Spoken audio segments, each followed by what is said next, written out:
Today's date is March 10th, 2026, it is 7 p.m. This is our regularly scheduled meeting. Steve, can you please take the roll? Mayor Galise. Here. Mr. Gasparini. Here. Councilman LaForgia. Here. Mr. Spila. Here. Mr. Pereno. Mr. Palafonte. Mr. Dutcher. Here. Mr. Castelli. Here. Mr. Latimer. Here. Chairman Cafone. Here. Can everyone please stand for the Pledge of Allegiance? And also for a moment of silence. Pledge of allegiance to the flag of the United States of America and to the republic for which it stands, one nation, under God, indivisible, with liberty and justice for all. Thank you.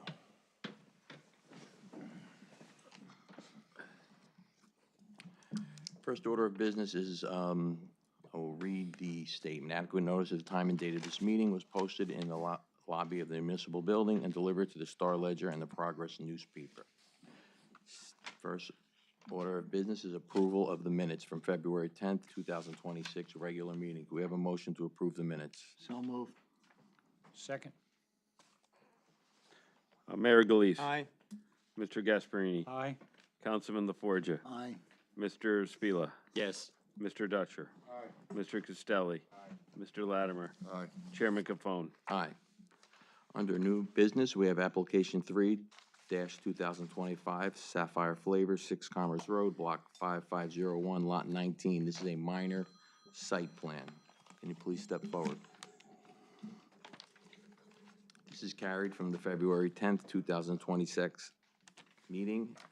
The site plan was revised on February 26, 2026. Good evening, Mr. Chairman, members of the board, John Bettering, entering my appearance on behalf of Sapphire Flavors. First we want to thank you for your cooperation. I think this is a much better application now than was originally submitted, and that, we were able to eliminate that coverage variance. So, tonight, because I think a lot of this is really about learning about the operation. So we brought the president of the company here, Paul Brascia. Paul's going to be here to answer some questions because really I think this is more an it's essentially a minor site plan application. There was a technical variance noted for parking, and we'll talk about that. And there's plenty of room to add those spaces. They opted to eliminate some spaces in the back, and we'll talk about that. And the coverage variance is done. So we have tonight, our lineup is Mr. Brascia. We also have Masha Artsky, who is the Vice President of R&D at this company. I don't believe that, good, thank you. I don't believe that we'll need him for testimony, but he is available this evening. And we also have the project architect, Joe Sturba, followed by Matt Clark, who is with the professional engineering firm that prepared the plan. So with that said, I'd like to get started right away and introduce my first witness, Paul Brascia, President of Sapphire Flavors.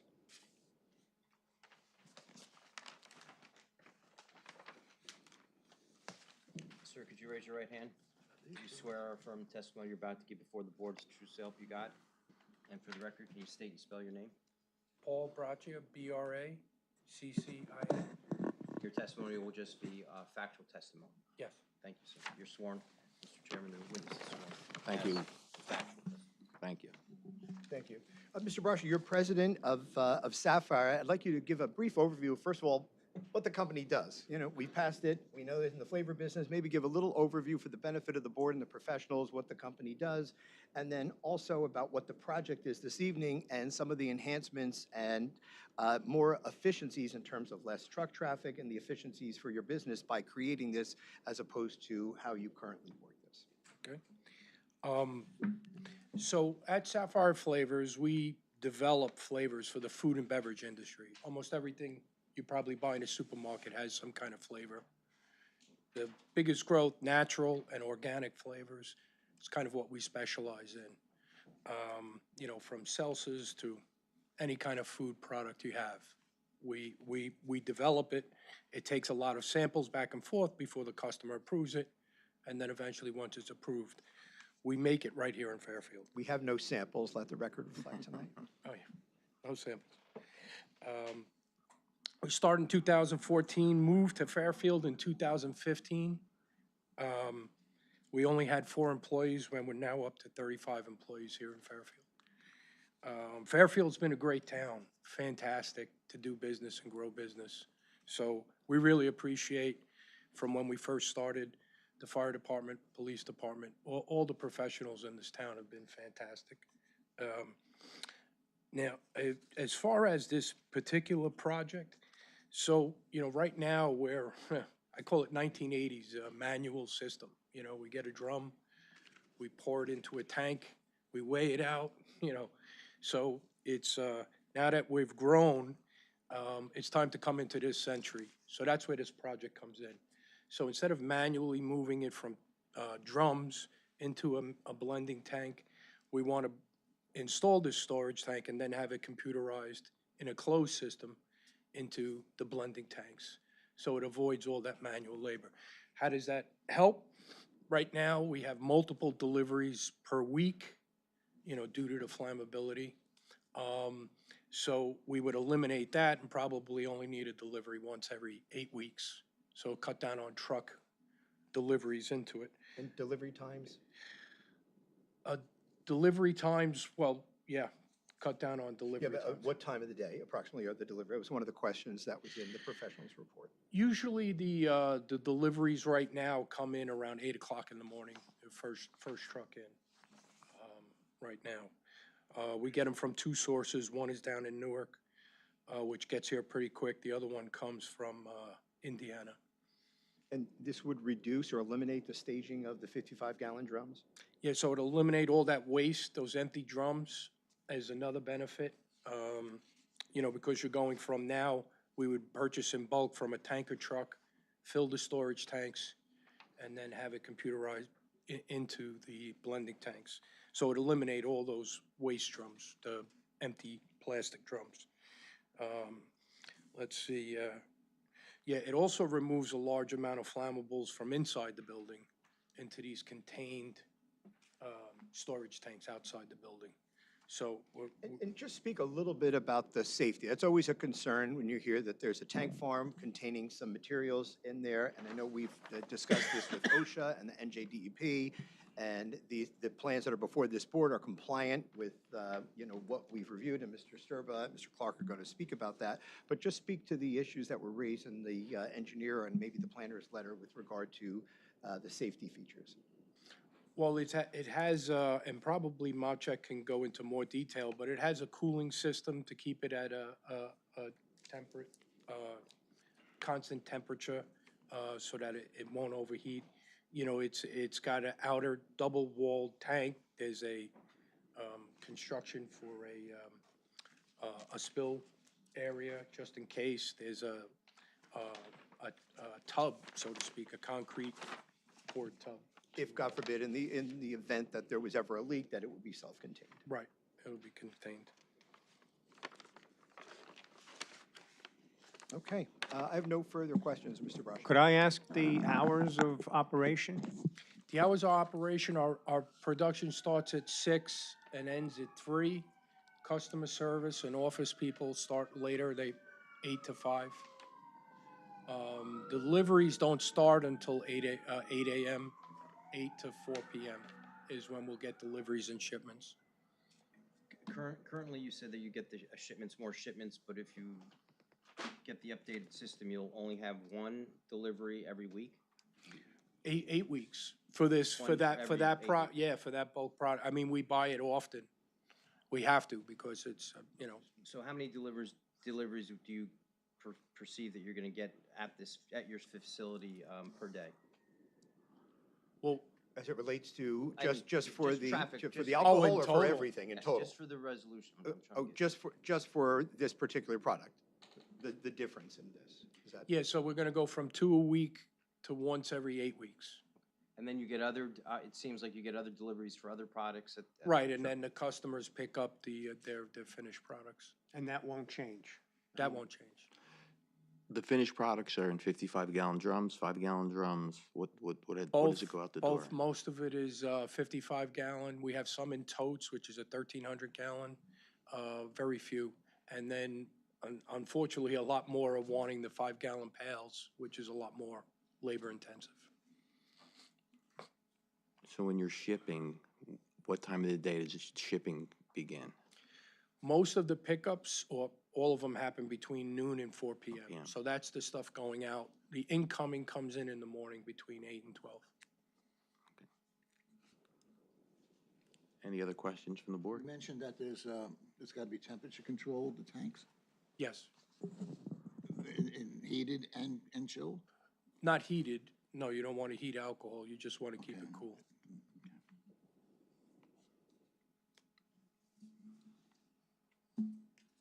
Seeing no other questions? Thank you. Any questions from the public?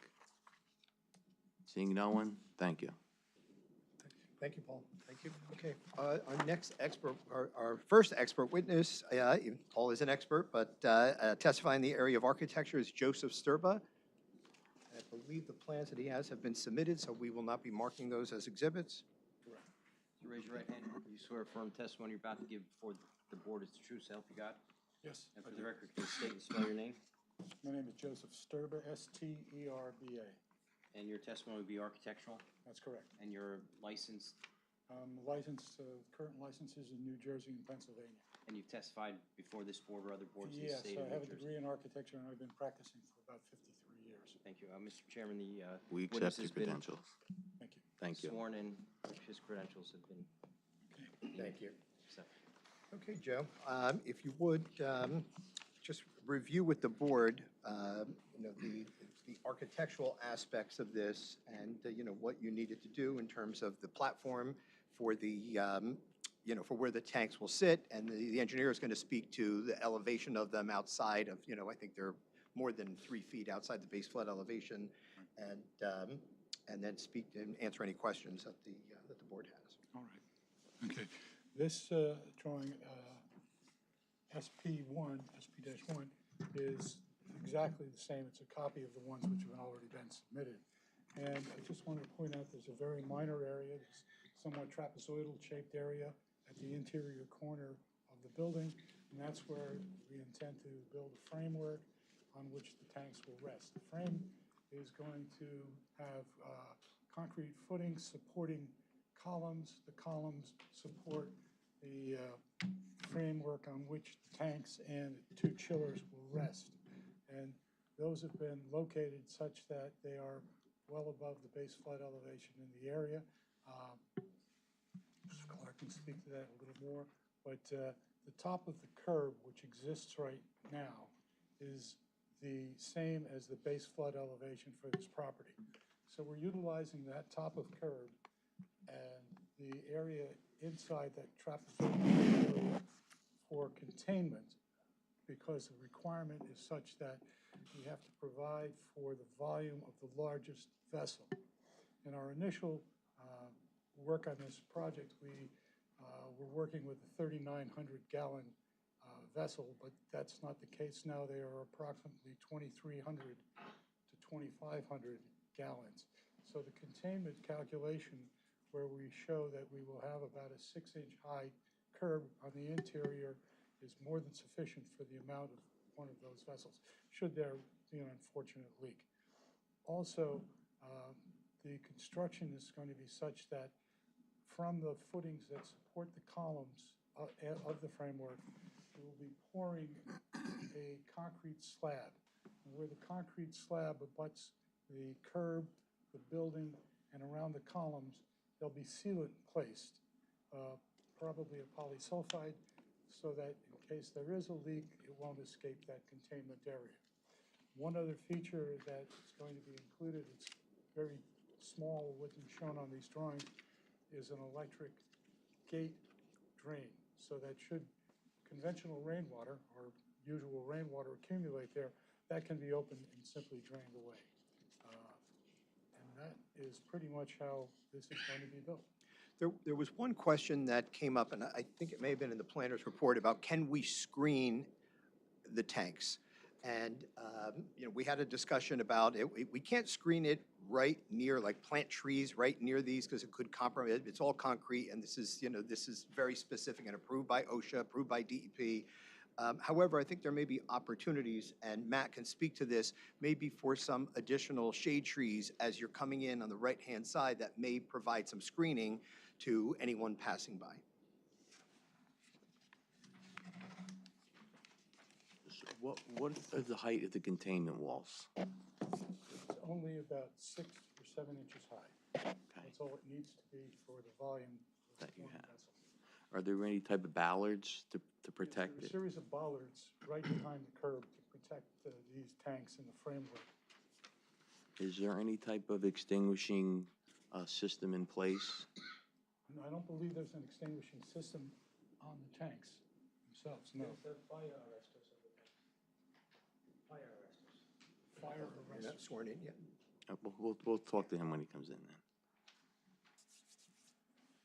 Any other questions, gentlemen? Is there a There's distance? no, I'm sorry, go Go ahead. ahead, John. There's no way to screen around the tanks in any way? I mean, they're gonna be, 8 tanks pretty well visible from the street. Yeah, they are pretty high. They're about 22 feet to the top of the tanks once everything's in place. But if we were to plant some sort of screening, some sort of tree there, it would impede the delivery of materials to the tanks. How did the tanks get filled? The tanker trucks that Mr. Brascia was talking about connect to port on the tanks and fill them that way. A port on the tank? Right. No, we'll wait for him to come up, okay. So where did you want to put the screening? Can you show us on the? No, I think the engineer is going to, Joe can show you. We're All right. open to No, any that's fine. suggestions of the We could board. wait for the engineer then. But in a way that it would, putting it right up against the tanks themselves, Wait for the would engineer. provide some screening for people that are coming in and out of the site, as they are kind of in a bit of a discrete area. So we thought planting trees either on one side of the driveway or the other side of the driveway, and the engineer will speak to that. Okay. A couple quick questions. Sorry if I missed if you answered that. Like, what color are the tanks, and are they lit at night? The tanks Or are are they- stainless steel, so that's the color of them, and there's no Okay. additional lighting on them or to them. Okay. Okay. Any other questions? Seeing no one, and we from the public have any questions? Seeing no one, thank you. Thank you. Thank you, Joe. Welcome. Okay, our next and last witness is Matt Clark, who's going to testify in the area of professional engineering. So raise your right hand. You swear affirm testimony you're about to give before the board is the true self you got. Yes, I do. For the record, can you state and spell your name? Matthew Clark, last name spelled C-L-A-R-K. And you're the engineer? Yes, I am. And your testimony will be engineering? Correct, And all your licenses are in full force and effect? correct, since 1997. And you've provided testimony either before this board or other boards in the state of New Jersey? That's correct. Mr. Chairman, the witness has been certified as an expert and also sworn in. We accept your credentials. Thank you. Thank you. Okay, Matt, if you would, go through the plans and, maybe speak to, what we did with respect to eliminating the maximum lot coverage, and then we'll get into the parking, and we can talk about the screening and answer any other questions of the board. Sure. So our role was minor, obviously, there's not much site engineering involved in this application. But as mentioned, to offset the decrease in pervious area here, what we're doing is planning to offset that in the back left corner. So there'll be no increase in impervious area associated with the application. We were also asked to put on the plan a parking summary, by which we have on site today. There are 48 spaces, and no new parking is required since these tanks do not expand the footprint, the square foot, the area footprint of the building, so no new parking is required. The other element that we just put on this exhibit is we were asked to represent that we would post stop bar and a stop sign at the driveway, so we've represented that on this plan. And then as far as the screening is concerned, we would look to put, some trees and so on at the front, so as not to interfere with the site distance or site triangle, but we would work with your engineer and planner to put something in to the satisfaction. I'm sorry to interrupt you, but the microphone's not picking you up. I think it's in your jacket, yeah. How about That's- now? Let's see. Talk. You want me to go over it again? No, Oh, okay. I can That's take it better, 2 seconds. Okay, before we move off the parking, I took the opportunity to go back to when they purchased the building to see, because, this building got approved many years ago. I think there may have been an application back in 2014, or, no, I'm sorry, the application was in 99. They bought the building, or acquired the contract for the building in 2014, closed in 2015, and there were about 100 spaces back then, operationally. So we can ask for the variance. Operationally, they don't need those spaces, so in the back area, when they repaved the site, they just didn't stripe the back. If the board would like us to add those additional 14 spaces, we can certainly do that and find there's more than ample room to do that. It's just operationally for them, what they have configured now works perfectly for them. So they don't need those, but if the board would like us to add them. That was just paved recently? The back was paved about 5 years ago. Okay. And the front was paved 2 years ago. And you don't need all the spaces there? No. Previous owner had about 100-something employees. We only have 33. So rather than pulling up 1,515 square feet, would you be willing to pull up a little more? We can, What were you thinking, Mayor? Well, to create just more pervious. Yeah, I mean, the only complication with doing that is there's a resolution that's out there somewhere, presumably from 1999, that stipulates the amount of parking, and I don't, this is something for them operationally. I don't want to void that, because there could be a potential user for this building that's, not requiring a use variance that complies with your zone, that would require that number of parking, and, I wouldn't want to give up any more than that, because it could wind up being a problem where they're not in compliance with that, and then whoever buys the building would have to come before the board and seek that relief. What if we were to I under- bank them? Yeah, I was going to say, I understand that, but if we were to bank those spaces so they could be used when needed. Yeah, so I think you eliminated more than, I think on your plan is more than we, I think, submitted. It was about 1,500 square feet, That's correct. so could that? We could bank spaces. We could bank them. If they're not utilizing them. We're pretty sensitive to flooding in the No, area. I'm sure, I understand it. So while we're talking about spaces and screening at the same time, why can't we screen the tanks a little further forward of them and remove a space there and screen them with some kind of arborvitae that's deer resistant or cypress, something that grows, 18 feet or something, so we don't when you look down the driveway, you're looking right at these stainless steel tanks. Yeah, they're quite a distance away, but I believe the loading zone isn't that the loading dock? Yes. Yeah, I don't think they'll be able to move that space. That's the So that's the are there loading 3 dock. loading docks there? Because I don't see it on this particular plan, I only see those. Yeah, One on the side and one in the back, 2. So the one on the side is it the middle that's, the middle of the long stripes is the loading dock? Want to bring the owner back? Oh.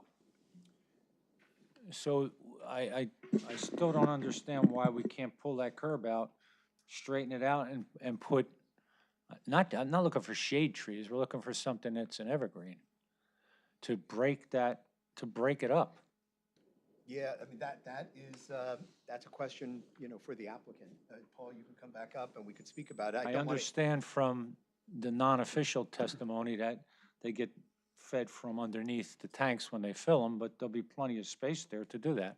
Yeah, Because the tanks, the understood. space I don't between know if them, that would interfere with their operations by eliminating I'm sorry, I don't know if that would interfere with their operations, eliminating a loading zone. I'm not eliminating it. I'm, Paul, why don't you come up so we could talk about this substantively? It's pretty simple.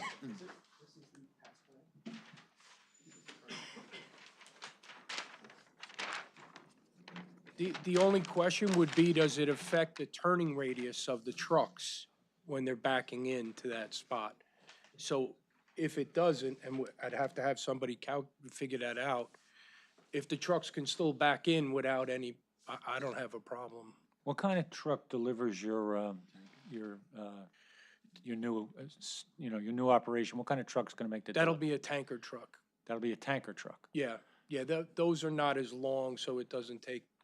What do you mean by a tanker truck? A 3,600 gallon tanker or a Yeah, yeah. 4,000 gallon? Well, the largest one's a 6,000 gallon. Okay, so like Yeah. a tandem tanker truck, like you would see oil or gasoline being Right, delivered. exactly.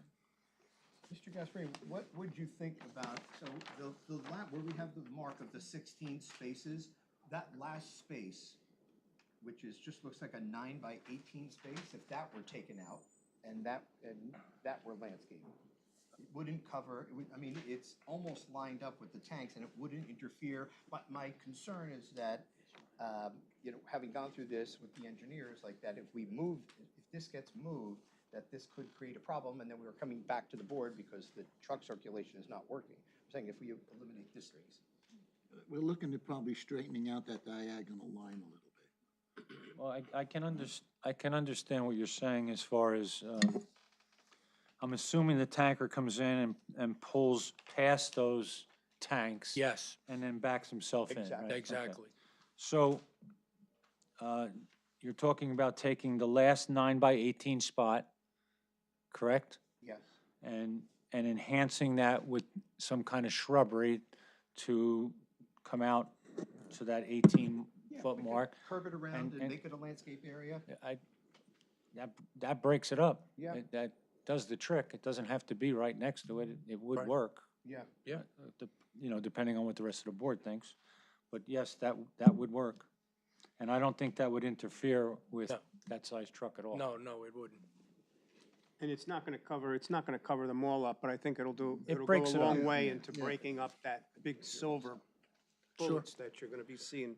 And once this is installed, if there's a way we can fit in a few, we'll definitely do it, That'd be great. you know. We See, understand. even he liked it. What's that? Even he liked it. Yeah. Okay. Thank you, Okay. Paul. Thank You're you. Okay. Okay, so now so on the issue, so now we've eliminated another parking space, and now we're at 47, whereas 62 are required.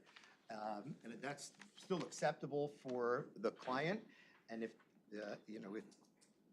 the board wants us to add any additional spaces, we can. If you want us to bank some, take out some additional property in the back, that's something that the client's will. Well, let me ask you, how many do you need currently? And future growth, I don't wanna short you, but, I mean, if you're only using half of the spaces, Yeah, well, we're using a little more than half, but my plan was always to stripe the back of the property for additional as we need it. But the 47 with 35 employees was.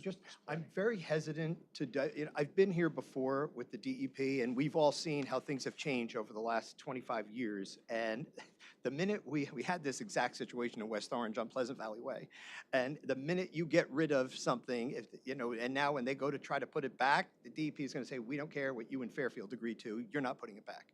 So I would be careful about eliminating any more spaces though, because at noon today, there were only 5 empty spaces on this side of the building. Mhm.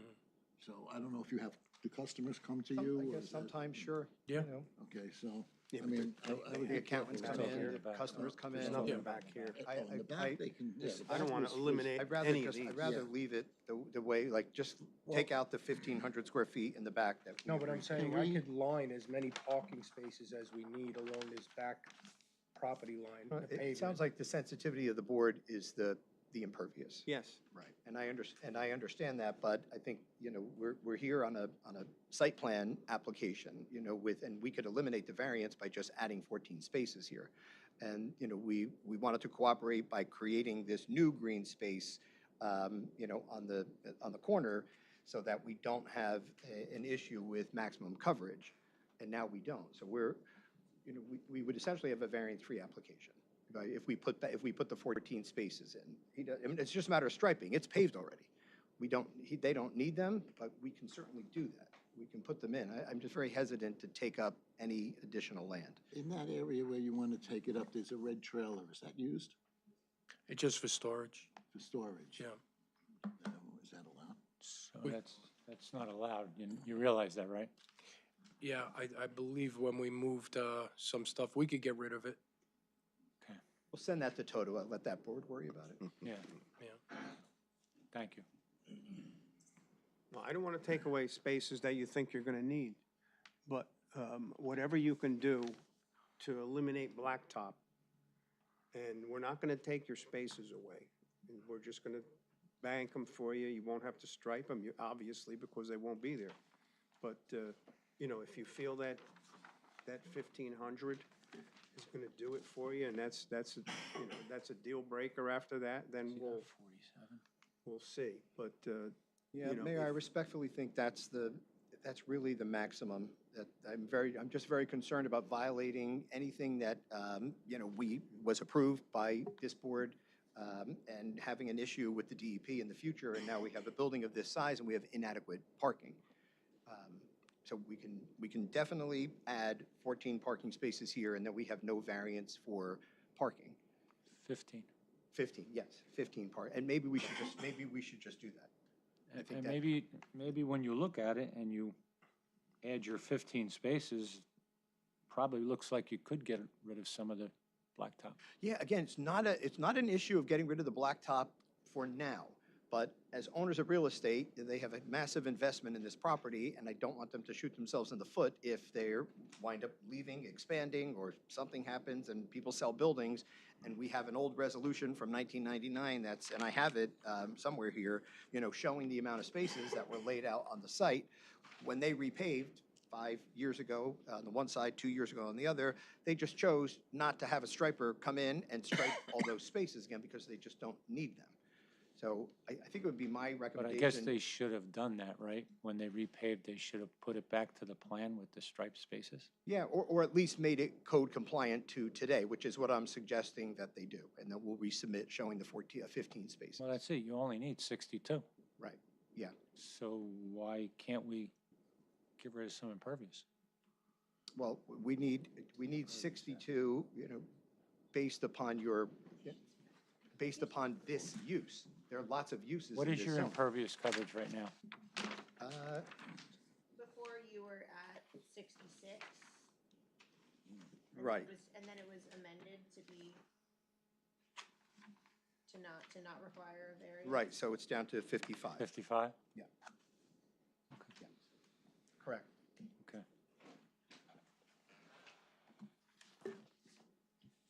Your call. Yeah, I mean, it's not that we'd love to help I mean, and try to. My preference is to, because like someone mentioned about adding employees, our plan was always to add more parking. I mean, how much more pavement are you looking, I mean, we're at 1,500, how much more are you looking for? like I said, I don't want to hurt your business, but if there is any that you feel that you're not going to need, it seems like there's a big space back here that is not utilized for anything, it's just blacktop.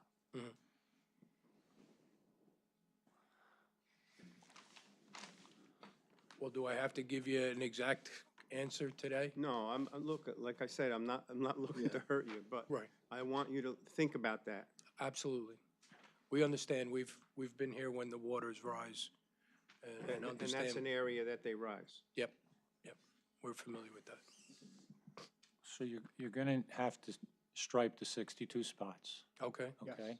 So once you lay that out, or your engineer lays that out, you can see what's left that really yeah, it's not you're being not used. gonna need it because you already have your ample parking for expanding your business. Right. That was done in the 90s. The 90s, nothing mattered. Right. Then things changed. Yeah, sure. But just a point, just to clarify, if you restripe and you have, thank you, if you restripe and you have the 62 spots and you're now compliant with the impervious coverage, this would become a variance-free application. Correct. Okay, Yes. thank you. Which we will do. Okay. Any other questions from the board? Seeing none, anyone from the public? Seeing no one? Thank you. Are there any more witnesses No, tonight? no further witnesses. Maybe just a brief summary, and all the witnesses are still here to, answer any questions. But again, we want to thank the board. The company's been very successful here in Fairfield. This will help them to become more successful, more efficient. I'm not going to get into, C1 versus C2. There's elements here of C2 in terms of this is only efficiency. There's no substantial detriment. We don't have to argue the point because we now have a variance-free application. They're modernizing their operation. We're going from the 80s, which I really liked, up to the present time. They're going from a manual operation to an automated operation. There's going to be less truck traffic. We're going to create more green space here in addition to the block in the back. We have the other parking space that is, the last parking space where the 16 parking spaces are when you pull into the right. And those are benefits of this application for what is now a variance-free application. I think the applicant has cooperated with the comments of the board. And as I said in the beginning, I think this is a better application based upon all the comments. And thank the board professionals, and I hope you see fit to approve this minor site plan application. Thank you. Do you have any? So in the resolution, there's going to be a requirement that you stripe the 62 spots. You will put in the stop sign and the stop line at the entrance and exit areas. You're going to remove 15,000 square foot of impervious. 1,500. I'm sorry, 1,500.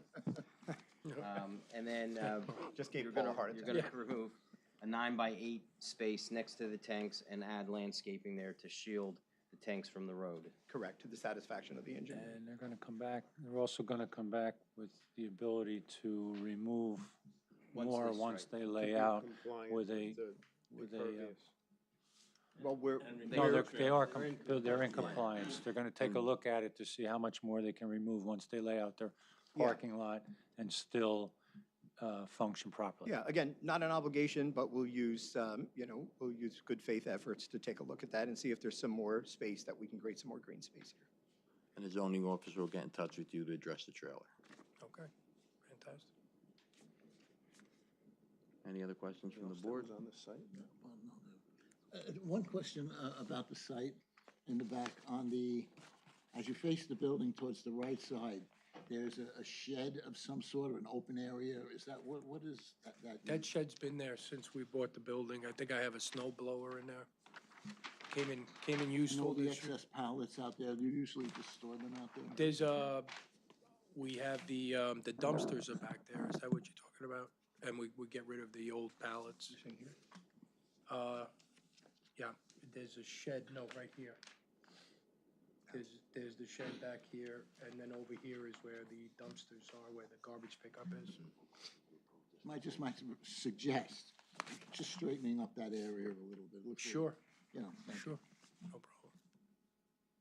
All right, with that being said, does have a motion to accept this application, resolution? Sure, based on the testimony tonight and the cooperation with the board and working in conjunction with the township, I see no reason why we shouldn't approve this application with the conditions that were read into the record. Second? Mayor Galise. Aye. Mr. Gasparini. Aye? Councilman LaForgia. Aye. Mr. Spila. Yes. Mr. Moreno. Mr. Dutcher. Aye. Mr. Castelli. Mr. Latimer. Aye. Chairman Cafone. Aye. Thank you, good luck. Thank you. Thank you very much. Thank you, everyone. Thank you. Yep. Good luck. Good luck to you.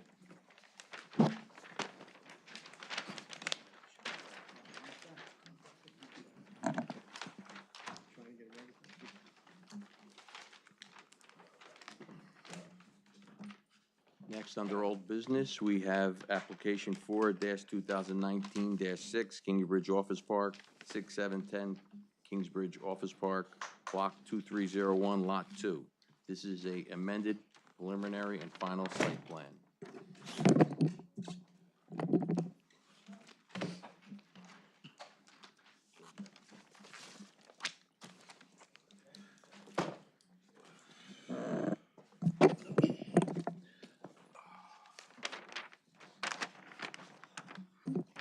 Good evening. Hey, Michael. Nice to see you guys again. It's a beautiful night tonight too, so we're gonna try to keep it nice and nice and short. You seem happy tonight. It's some beautiful weather. We don't get that. It's been a while. Michael LaParry, I'm a partner with Mandelbaum Barrett. I'm counsel to the applicant, Kingsbridge Office Park LLC. You will recall we were here in January seeking an amended site plan. The discussions took a little bit of a turn, and Mr. Burry and Mr. Gasparini were gracious enough to offer some of their time to meet with the applicant and PSE&G at the site to go over some realistic options for the site. If you recall, we were a little hesitant to rip up all of the infrastructure that was already installed a couple of years ago. What we had come up with was an alternate plan to install the decorative lights that were part of the initial application and approval with some modifications. They were going to relocate them to the other side of the road. We're going to add a couple lights, and it's going to be sufficient for that street. I have with me our project engineer that can go over the location and some of the details and the adequacy of the lighting. I'm assuming the board wants to hear from him, so I can call him now. Thank you. Brian is Brian Conway. He's a professional engineer with Casey and Keller. Landscape architect and professional planner with Casey and Keller, who designed the lighting. Sorry about that. Sir, you raise your right hand. You swear firm testimony about to give before the board, true self you got. Yes, sir. For the record, can you state and spell your name? Sure. It's Brian Conway, Conway. And your testimony will be landscape design and lighting? It's gonna be regarding the street lighting. Yes. And you have all your licenses are in full force Yes, effect. sir. You've testified either before this board or other boards. I've been, in the I think state. I've been before this board before, and, all over the state. Mr. Chairman, the witness is sworn, and also his credentials are in order. Thank you. We accept your credentials. Thank you. Thank you. Brian, you assisted with the preparation of this revised plan that was submitted to the board dated March 3rd. Correct. And can you just generally go over the changes from the prior iteration to what we are now proposing as part of this amended application? Certainly. I have a plan if we'd like to look at it, but it's really hard to see it, so I brought it if we need it, but I think we could finish this in a conversation and address it. So the original proposal, which was approved, I believe, by the board as a prior, one of the prior times we were here, was to have, I believe, 14 PSE&G Hadco light poles along our side of the street, which would be the south side of the street. They were removed from the plan for the last time we were here. We've since added 17. These are QSSI decorative lights Bostonian to match the ones on site, 20-foot high. The PSE&G ones were 87 watt, I believe. These are 84 watt. The PSE&G ones were type 5 distribution, which would be if you were to have a bare light bulb and the light goes 360 degrees all the way around. These are asymmetrical type 3 distribution, which means the light throws further out into the street and a wider distribution left to right and much less light spillage behind them. So the light's more directed. So the long and the short of it is the proposed light in the new location across the street actually provides a better opportunity to provide lighting because it's throwing the light from across the street towards our site, whereas the other ones were 360 degrees. So the proposed plan that we have before you is better than the original plan, and it's certainly compatible in terms of light levels and uniformity and the like. So, And that light plan is what was submitted with the Correct. application? correct. Or the amended? Yes. Yeah, March 3rd, I believe, is the date. Yeah, that's pretty much all of our direct. Again, I think it's pretty straightforward. We're going to add a couple of additional lights. Again, we had went from 14 to 17, just put them across the street. Mr. Conway believes there's adequate lighting. And I didn't think that the engineering review memorandum called that into question or had any real concerns with regard to the lighting. Will these And be, it's certainly compatible with the prior approval. will they be installed by public service or a private electrical contractor? I think, are we going to install them ourselves? Yeah, we're going to install them ourselves, and, subject, I think, to PSE&G's approval on the location and the methods. Okay. Any questions from the board? There's some comments at the back of the Steve's letter. Yeah, there's some Comment on them? comments. Yeah, I could address them very quickly. They're not necessarily related to the lighting, so there should be a quick verification of the installation costs and removal would be borne by the applicant, yes. The verification that the affordable housing requirements will be adhered to, yes. I know there was some issue with a deed. I thought that was corrected, but it popped up again, so that's on me, not necessarily the applicant. So I'll double check to make sure that was corrected. I thought we did it already. But if we didn't, I'll make sure that gets taken care of in the next week or two at the latest. And verification of all prior approval conditions, including resident parking procedures, markings, will be adhered to, yes. Well, that'll all be taken care of if it's not already done with regard to the parking. Thank you. Any other questions from any members? Any questions from the public? Seeing no one?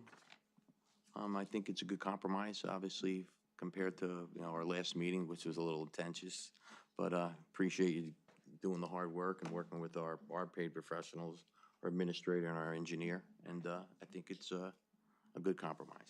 Thank you. We appreciate your professionals and your board members and town administrator as well. Can we have a motion to accept? Sure, I'll make a motion to accept the revised lighting plan after a meeting with the applicant at the site. We came up with an alternative that I think is both aesthetically pleasing and works for what we need it for. And it meets both the township's needs and the developer. I'll second. Mayor Galise. Aye. Mr. Gasparini. Aye? Councilman LaForgia. Aye. Mr. Spila. Yes. Mr. Perino. Aye. Mr. Dutcher. Aye.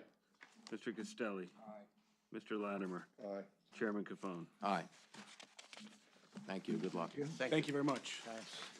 Thank you.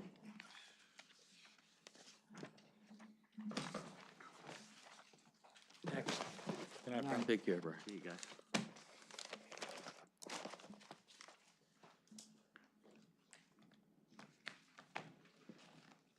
Next, under old business, we have application 2-2025, Toll, New Jersey 1 LLC, 100 West Greenbrook Road, North Caldwell, New Jersey, 07006, block 2101, lot 8.03. This is a preliminary and final major site plan, major subdivision. Mr. Chairman, I'm going to continue to recuse myself from this case. Let the record show that Bob is recusing himself. Feel it.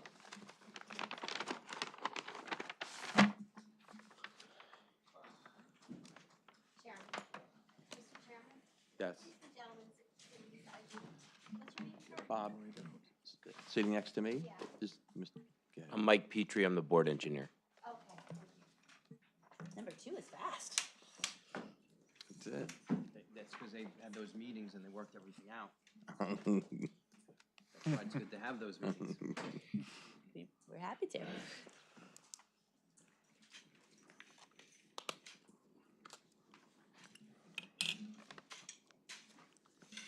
Okay.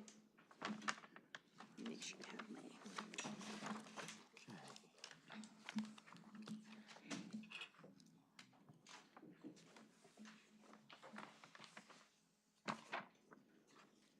While we're assembling, is everyone good for me to get rolling?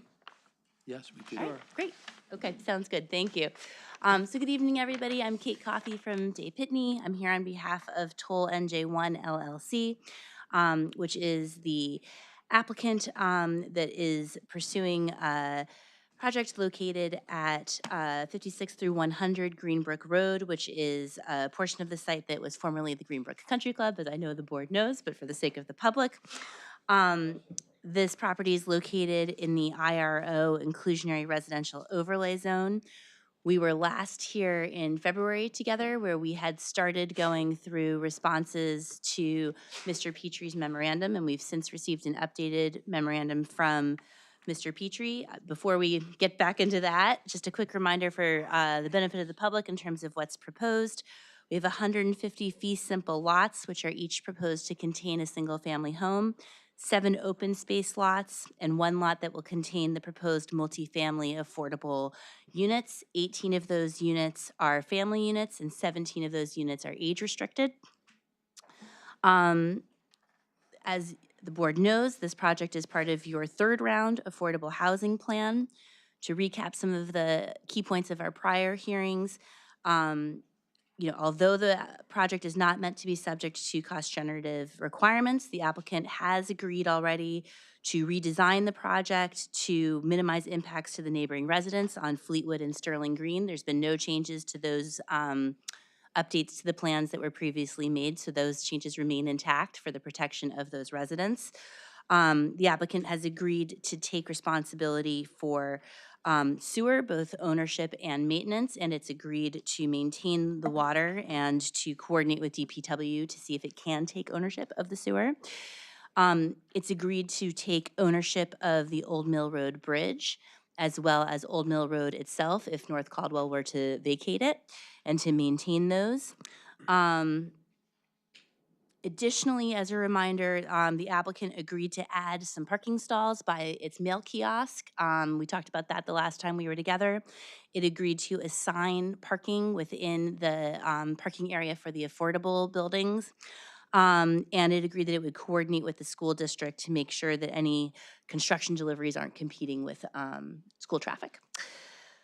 Okay, so I think so we have our updated memo from Mr. Petrie, and we kind of matched that up to the old one so we can pick up where we left off without duplicating. And I will say our expectation is the next time we are with you, we will have our traffic engineer who's going to talk about the feedback that we had received from Mr. Petrie when we were here in February on the bridge design and some of the concerns that he raised in terms of how it works with circulation and so on. So that's coming, so we're not going to revisit that tonight with Mr. Cruz. Excuse me, one question. Yes. At the end of our meeting, if I recall correctly, we just briefly touched on the garbage length of going over to, is that going to be part of it? We were going to talk about that today. In fact, thank you, because I was just going to say before we get into the components of the memorandum that we had not talked about before, I wanted to start with, if you're looking at Mr. Petrie's new memorandum, it's dated February 20th, 2026. We wanted to start with comment J on page 8, which, Mr. LaForgia, is exactly the comment you're talking about, which is with regard to the location of the dumpsters for the affordable housing community. So that, you read my mind. Okay, so Mr. Cruz, I think you heard the feedback from the last meeting and in Mr. Petrie's memo, but the comment was, could the trash enclosure be moved to be a more convenient distance to the affordable building? So can you tell the board what you've been thinking about as a means to address that? Sure. What, green light on? It is on. Here, I'll pass mine to you because I'm usually loud. Yeah, for the benefit of the record, Mr. Cruz has been sworn and accepted as an engineer, and he's testified, I think, a few times now in connection with this application. But thank you for asking. Sure. So understanding the concern with the access and distance from the main entrances to both buildings, in this situation, we're kind of confined the existing, if I point to the exhibit that we presented previously, which is a colored rendering. This is Exhibit 14, just 14. So for the sake of the record, which was the, hang on, before you go. Mm-hmm. This is the updated colored rendering of the community, which we had with us in February. So this includes the most recent plan revisions. Go ahead. Correct. So in referencing the exhibit, as you'll note, there's 2 buildings within the affordable housing area, and the existing location of the trash enclosure on the plans is at the far end of the actual parking area, which is presented as a concern. It leaves us a little bit of area that's minimal to locate that because we have the 2 buildings that are fronting both parking areas. So what we're proposing to do is relocate the trash enclosure potentially in between the buildings, even though it's not ideal because the trash enclosure is in closer proximity to the buildings with potential for, visibility, but it is better for access. And what we propose is potentially putting on an angle as we run through this area here. into between the two buildings. And if there is a necessary shift in the upper age-restricted building, the smaller building, we have some area to move that over. Basically, if you're looking at the exhibit to the right, to provide some additional area for a trash enclosure between the buildings. So you'll show that on your next plan where exactly this is gonna go? Yes, we have some revisions to make, so we wanted to talk and make sure that that was something that the board would be open to, and then we can include that on revised plans. And of course, it would be screened. You wouldn't be able to see these trash enclosures? But we'd provide landscaping around it, but in proximity to the buildings, with the concrete walls, the walls that surround it, the trash enclosure, there's still maybe some visibility at the upper extents because you have landscaping that is going to grow and screen it. But we would actually landscape it our best to make sure the visibility is minimized to the residents. I'll be loud.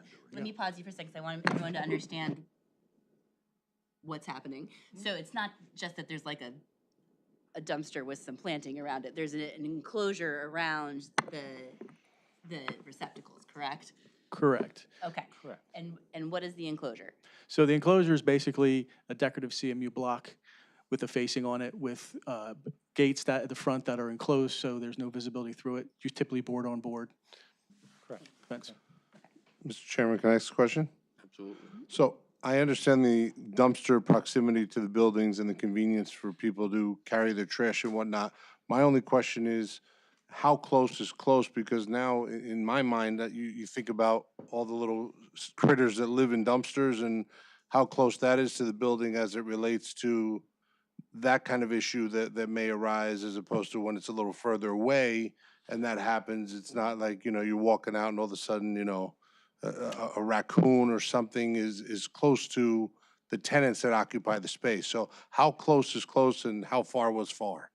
Well, so the FAR was suggested, basically is at the end of the parking area, which is about 250 feet to 300 feet from the entrance to the furthest building, which is the affordable building located at the top of the exhibit. The enclosure would be much closer to both buildings because it would be between them. So you'd only have roughly 50 feet to the entrances. In close proximity to the buildings would be about 20 feet. Again, this is approximate based off of initial concepts. So the difficulty is you're caught between, you want it far enough away where it's, right, a raccoon in a wall. Right. So the convenience factor versus the control factor, but there is on continual maintenance of this area, so trash removal, and the developer and the operator of the affordable housing should be on top of making sure that area is maintained and clean. And I get it, believe me. I live in this world a little bit, and I get it, but it's still something that we as board members should consider when we make the suggestion of what we're giving up to what we're getting or vice versa, that's all. Sure. So I think before we put pen to paper, because we heard you that this was a real concern for the board, we want to make sure we're on the right track in terms of location. Well, you went from 320 feet from the age-restricted building to 50 feet? Basically 50 feet from the So entrances, that's a yes. pretty big improvement. Thank you. What is that white area in between the two buildings? The, Just, are you talking about here, Mr. Yes. yes, that's a bioretention area for stormwater management control. Okay. So the enclosure's going in front of that? Yes. Wedged in between the two buildings? Correct. And how far from the concrete structure around it to the building corners is that approximately? Well, we're gonna move the affordable building, the top building, over slightly, so we'll try to maintain at least 20 feet from edge of trash enclosure to edge of building. All right. I'm moving on. We're going to pick up where we left off, but now we have the updated So are we? memo. So I'm going to. Are we doing it, or? Yes.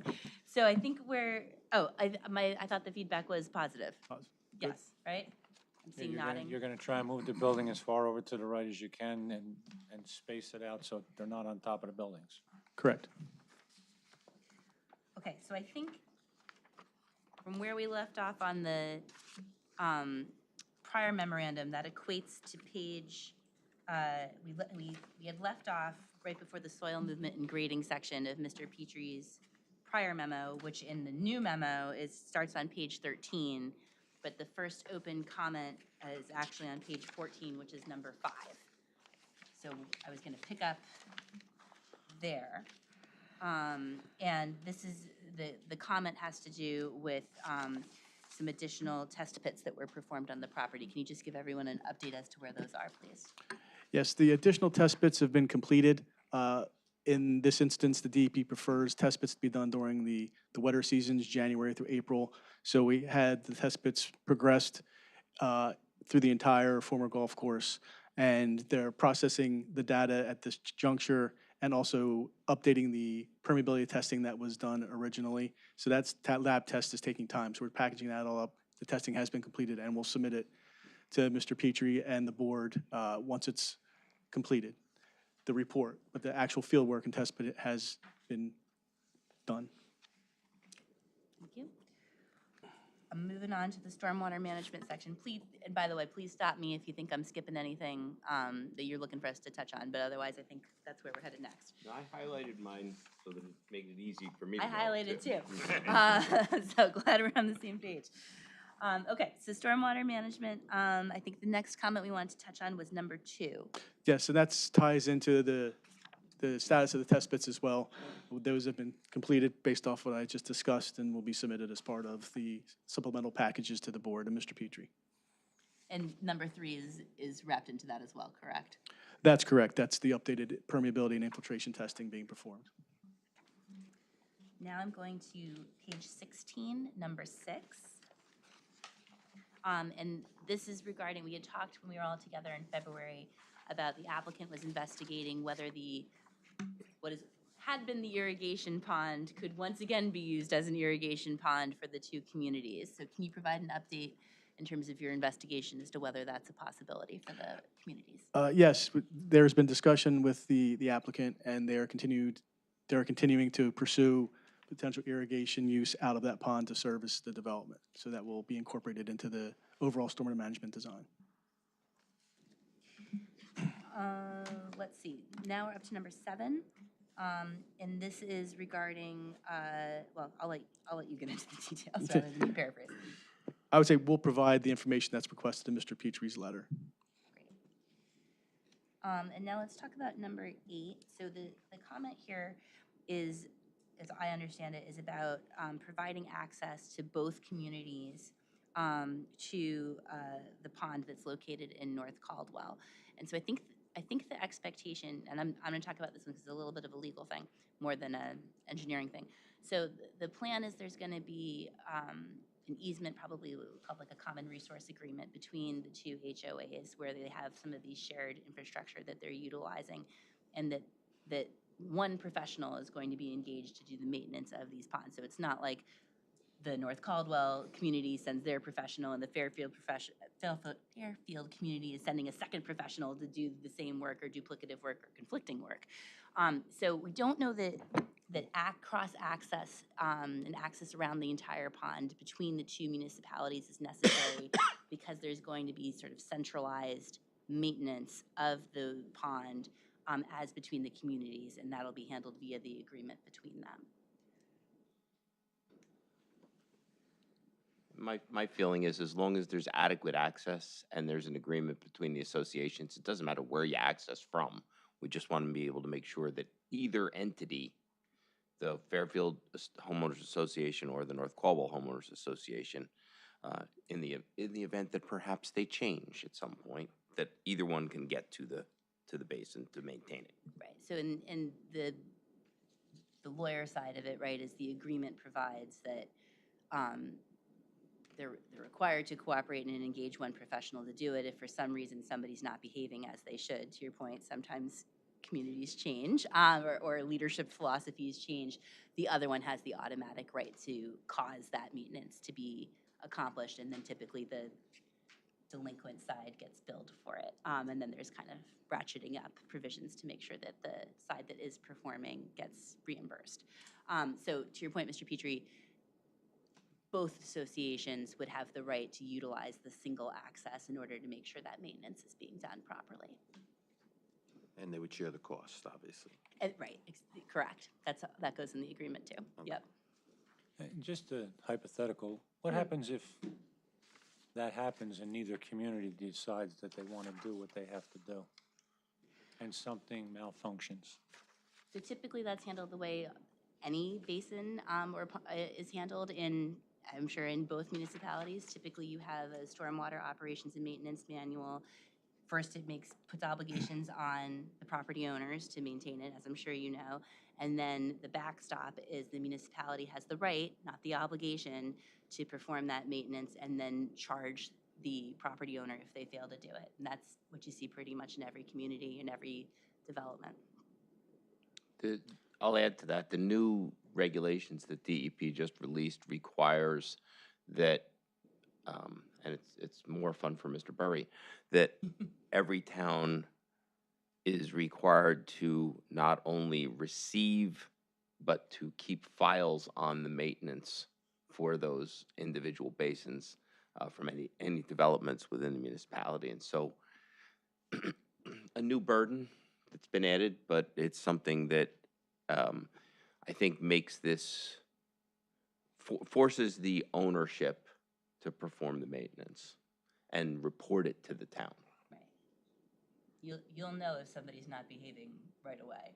In other words, it won't be able to escalate. Yeah, I'm more worried about the township having to perform this, and then we're dealing with the Fairfield Homeowners Association, the North Caldwell Homeowners Association, and North Caldwell itself.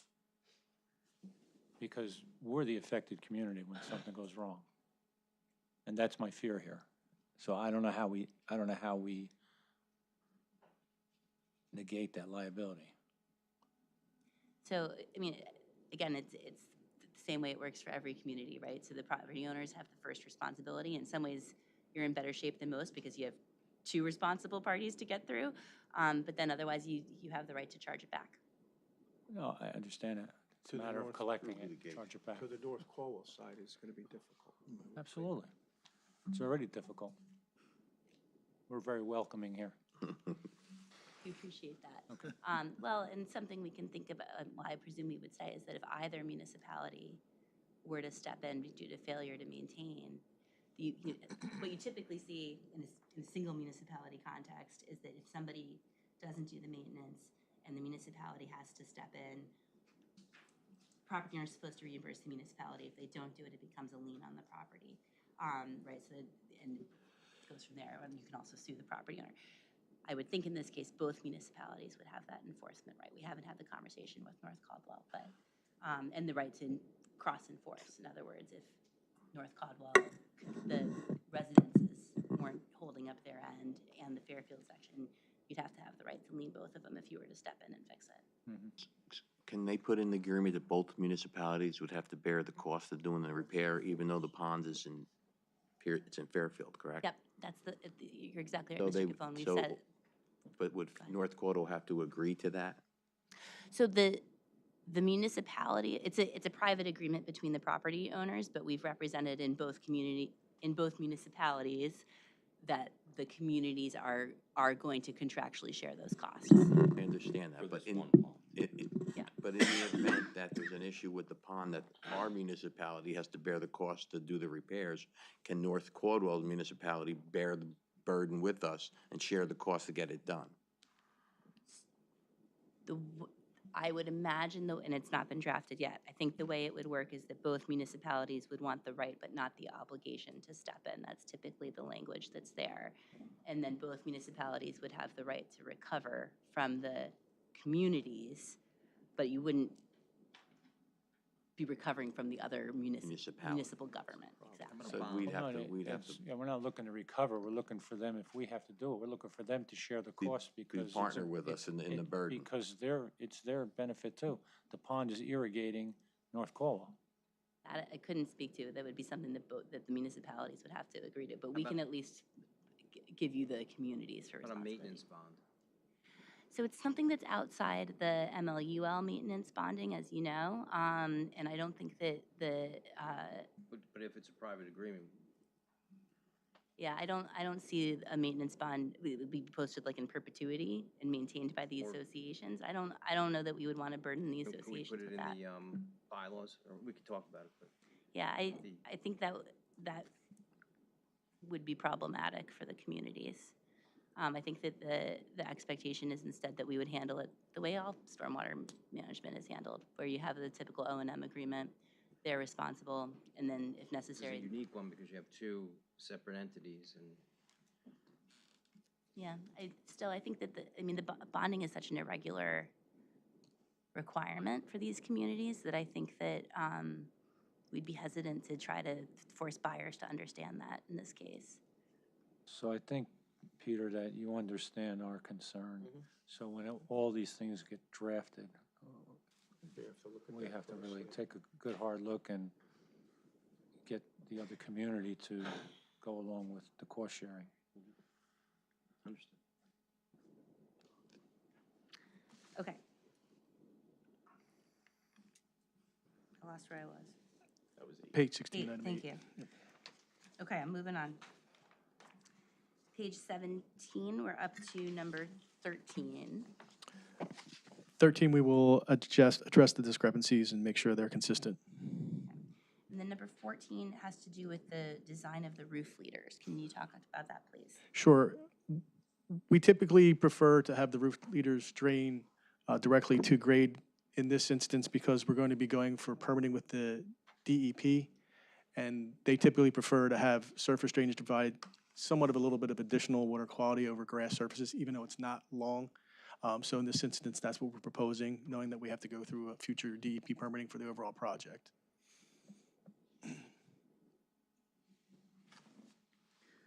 So Mike, I th- think so Mike- those areas that drain to the surface will drain to pervious surface and not to driveways? Yes, the downspouts usually at the corners, we have them direct to the sides and not directly onto the driveways, obviously to help prevent with potential freezing in the wintertime and colder periods. Okay. As long as they're not discharging onto driveways or walkways, I wouldn't object to that. Because basically it does provide some level of water quality, but more importantly, we're trying to eliminate the icing conditions for the residents. What about The runoff would be the same as it would be now, though, no? I mean, there's, Yeah, ultimately, it all has to go to the basins, and yes, that's all accounted for in the calculations. You know, they also have to make sure that the roof leaders are discharging to a place that actually goes to the basin, that drains to the basin or to the street. Okay, that was my concern. Yes. Okay. So we'll look at that. We'll get to a point where we're talking about grading plot plans for the individual lots. I think that's something where we can build that into the condition for the requirement for grading plot plans. I think that makes sense. Okay.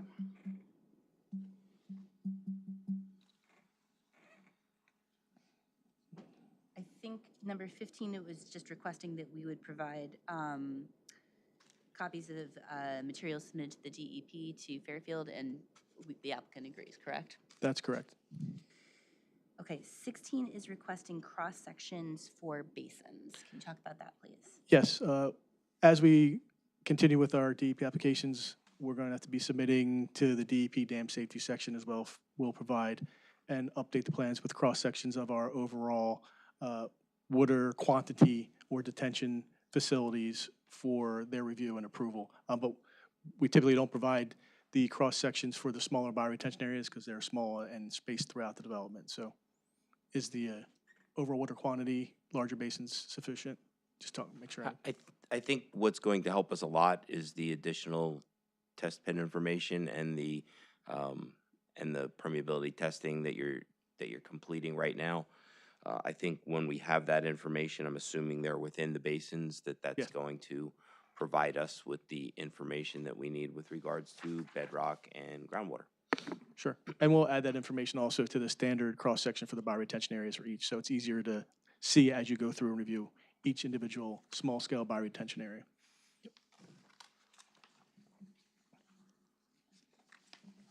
I think now we're zooming ahead to the bottom of page 19. So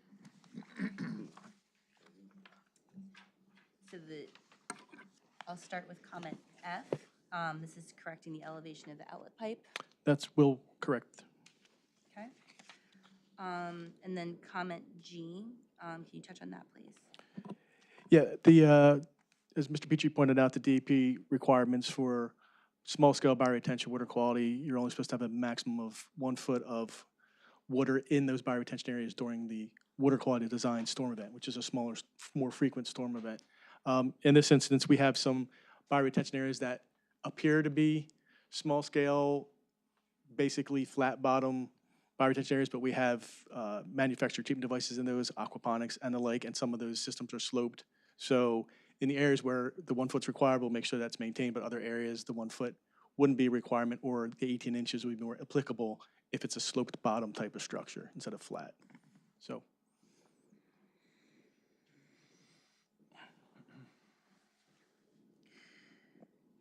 All right, now I'm moving on to H, and this is with regard to the slopes and the riprap. Yeah, so in this instance, we, as Mr. Petrie hopefully is aware, with the existing grade on the site and how we're proposing the grading for the lots to make them more usable and the roads to be not super steep for the residents that would potentially occupy the development. We are having we have some grading issues as we're working through this.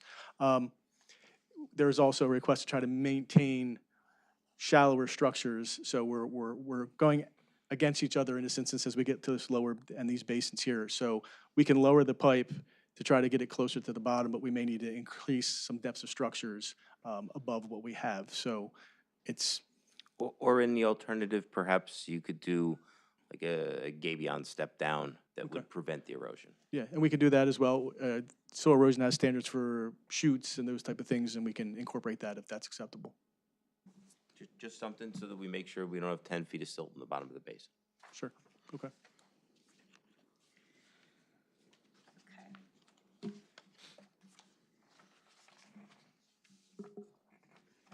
Moving to page 20. Number 21, this is a riprap dimensions table and feedback on the width of and length of the riprap. Yeah, we'll revise the riprap based on Mr. Petrie's comment. Okay. Comment number 22 is looking for fencing around the detention basins to keep the public out of the detention basins, and we'll provide that, correct? Correct. I imagine we can talk about 22 and 23 together, just to make sure. So we'll propose to incorporate fencing to maintain the perimeter of the basins. 23 is regarding fencing that allows, leaves another debris to flow through if there's a overflow vent at the top of the basin where the fence is located. Typically, in this instance, we do split rail fence. A lot of times there's a request to have chain link fence behind a split rail fence to keep debris out. In this case, we're talking about trying to keep debris from flowing out through an emergency overflow. So if you're comfortable with the openings at the bottom of the split rail remaining open so there's no chain link going down to the ground, that would address item 23 and the flow of leaves or debris through the bottom of the split rail fence during potential overflow events. Yeah, I don't think that DEP would allow you to put the chain link fence there. Okay. You know, so I tend to agree with the split rail option. Okay. Oh, jeez. You right? Yeah. Okay. I should have bifocals, sorry. All right, so we're on to comment 24. And this is regarding study point 1.2, meeting the requirements for a 2-year storm. Yeah, so 24 and 25 are again in conjunction with each other regarding rate reductions. We'll make sure that those rate reductions are compliant with Mr. Petrie's comment in the DEP. It was just a way we were originally analyzing things to a common study point downstream. We'll break it out at the property lines. Excellent. Okay. Now we're on to comment 26. which is regarding the, looking for additional information on the emergency spillway for the large-scale detention basin. In North Caldwell. In North Caldwell. Right, to make sure that you're not having spillage into Fairfield, I assume. Well, there yeah, is- the way it's Yeah. set up, this large-scale detention basin is up gradient of the entry road, and the emergency overflow comes down towards the entry road. So the concern is, obviously, if that basin overtops, for whatever reason, clog in the system, that the entry road gets flooded out. Correct. So in this instance, what we can do is provide spread calculations in the overflow event. In the current existing condition, there is a drainage diversion or ditch in the area where our proposed entrance road is from Old Mill.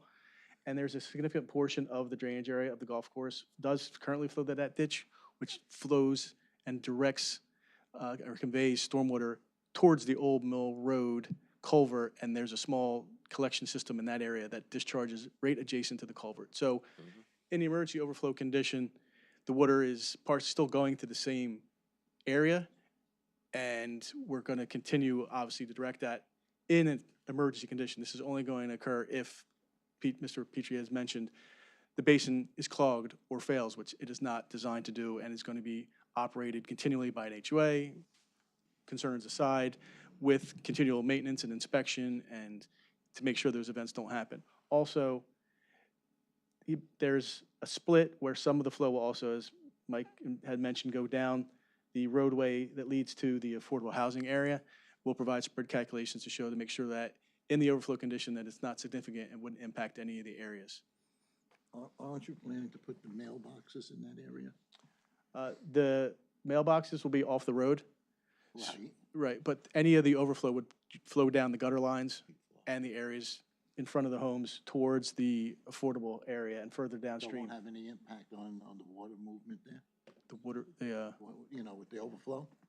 If there's an overflow? if there's an overflow, the impacts to the mailboxes, That area, I'm saying, would it cause more water to go down? well, there will be more water going down the roadway, but that would also be channelized in your gutters, and we prepare spread calculations if necessary to show the extent of where that would flow, to make sure there's no impacts to the residences or any of the areas downstream in the parking of the affordable units. Now, there will be flow going down there, and it will be, and this is an emergency condition where the basin has overtopped for some instance, but there's still areas where there's relief, so it goes down roads and through parking areas and not impacting residential structures to continue in a pathway where it wants to go. Water wants to flow downhill and continue. And in that instance, that's the area where the flow would end up in the current condition.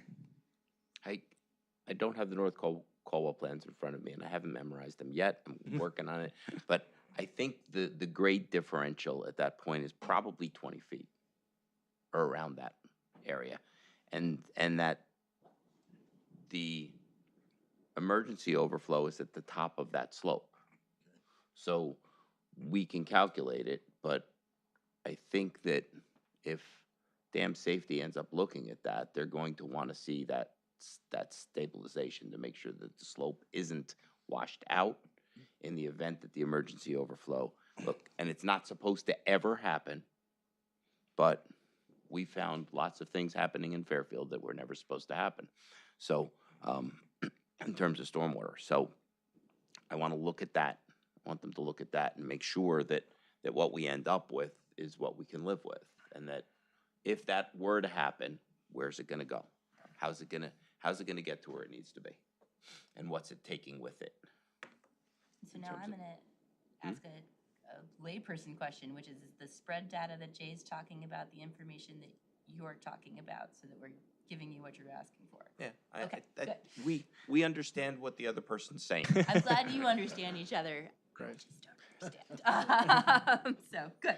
And Mike is correct. We'll have to do that analysis when we go before the DEP dam safety section to get this classified as well, so. Last night you learned bridges, today you learned stormwater runoff. You Who know, knows? I'm learning all kinds of things. That's right.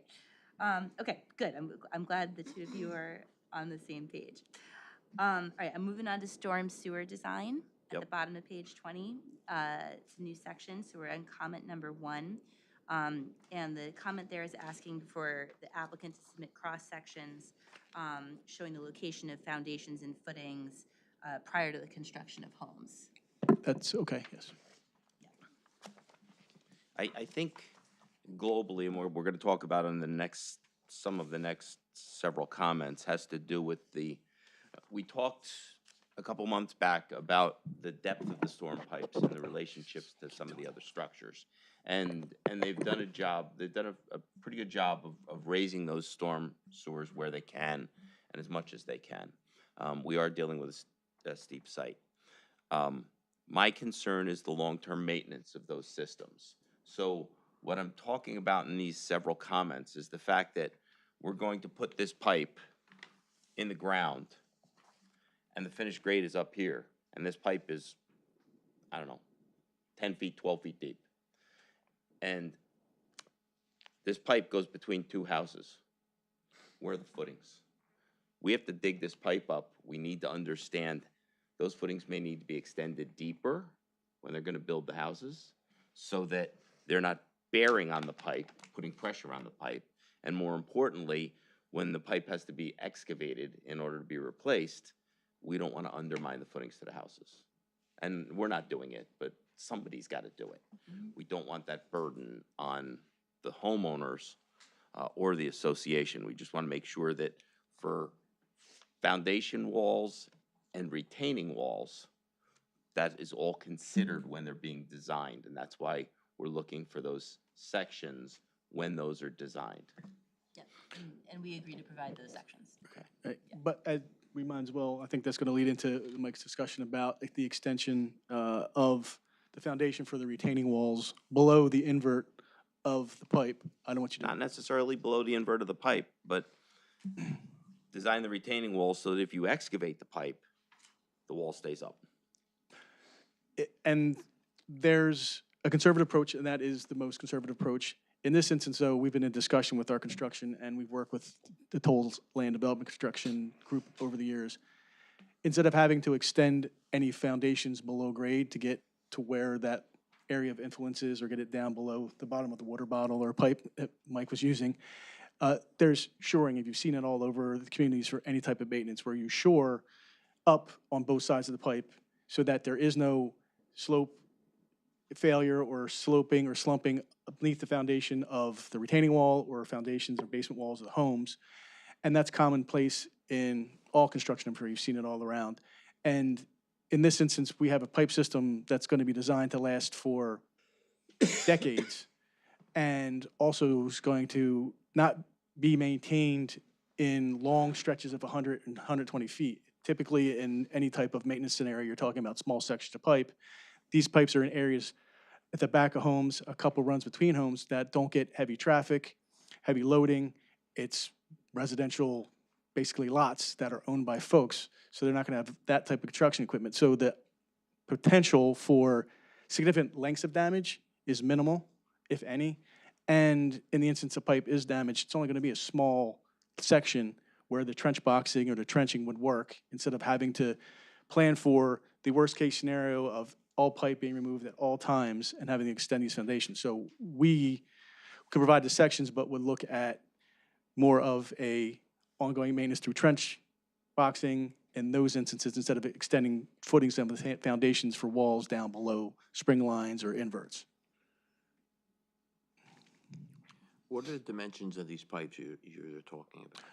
Most of the pipe on the residence properties, and I don't have every area, but most of them are 15-inch pipe size diameters because they're just taking residential flow from the units. They're not larger pipes. They're carrying flow from all other areas uphill to the downhill basins. There may be a couple instances where it gets larger than that, but we're not talking significant 36-inch pipe diameters, those type of items in the areas. It's mainly those smaller type of pipe diameters, to my recollection. I don't have all the plan details in front of me. You haven't memorized it either. I don't know if I could with this. Mike, you go with state. that? I'm just raising it as a concern. Look, it's not our problem because we're not maintaining the storm pipes, we're not maintaining the sanitary pipes, we're not maintaining the water pipes. But in the back of people's minds, you know, if you own a home and the pipe goes between your house and the house next door, and that pipe breaks, there's potential for some issue to your foundation.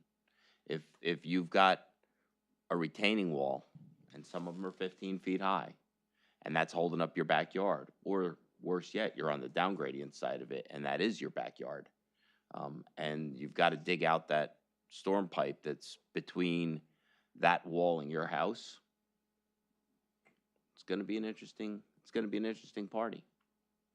So is it our problem? No. No, but we're not here, but again, we have to look out for the future of the residents. That's why gonna I'm live there. raising it. If they choose to do what they want to do, you know, it's not going to be our problem, but we're raising it to protect the future homeowners.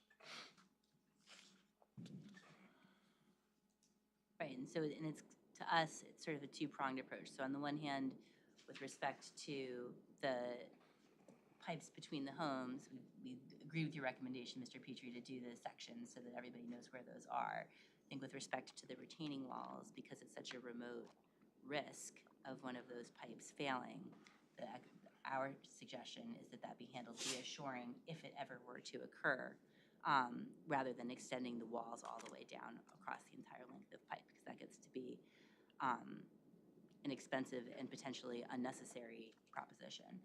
Because again, that's trying to protect against something that may never occur. From your mouth to God's ears. Exactly. Okay. Where are we? That was kind of tying into number 2 on page Yeah. 21, sorry, I jumped ahead. That's okay. So then I think we're up to number 4. 4 will provide the hydraulic grade line information to show the water levels as they flow through the pipes. Fine. I'm up to 22, number 10.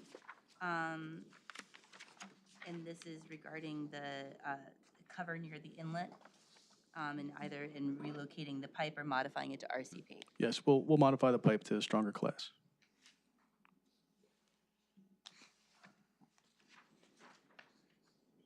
Okay. I think next we're up to page 23, number 20. 23, number 20. Right, if they have pipes of excessive depth, and in this case, as we talked about, as I mentioned earlier, with just trying to overcome some of the grading issues, there are going to be some deeper pipes at the lower end of the site, or as you flow, basically the westward, will increase the class of the pipe to be a stronger class than the base class 3. Okay. And that's the recommendation that Mr. Petrie had as well in that comment. I think from here we can move on to the environmental section of the memorandum at the bottom of page 23. We saw the request for the maps that are referenced in the LOI. We will submit those. That was comment number 1. Yep. Okay, so now I'm top of page 24, number 3. And this is regarding the drainage area. So let's talk through this one a little bit. So there is currently a flood hazard area determination on the property, correct? Yes, there's a existing flood hazard area verification that's valid through May of this year. And so if it's valid through May of this year, we're probably not going to have a constructed project by May of this year. And so what's the process then to, if that permit gets renewed, is that correct? Yes, we make the permit application pack submission for this project, hopefully within the next month or so, as we refine the project limits and address all the comments. So we know we have every environmental disturbance area quantified before we go to the DEP. When we submit to the DEP, they have a verification on file. They've already verified the flood hazard areas within the property for the Greenbrook and for this tributary.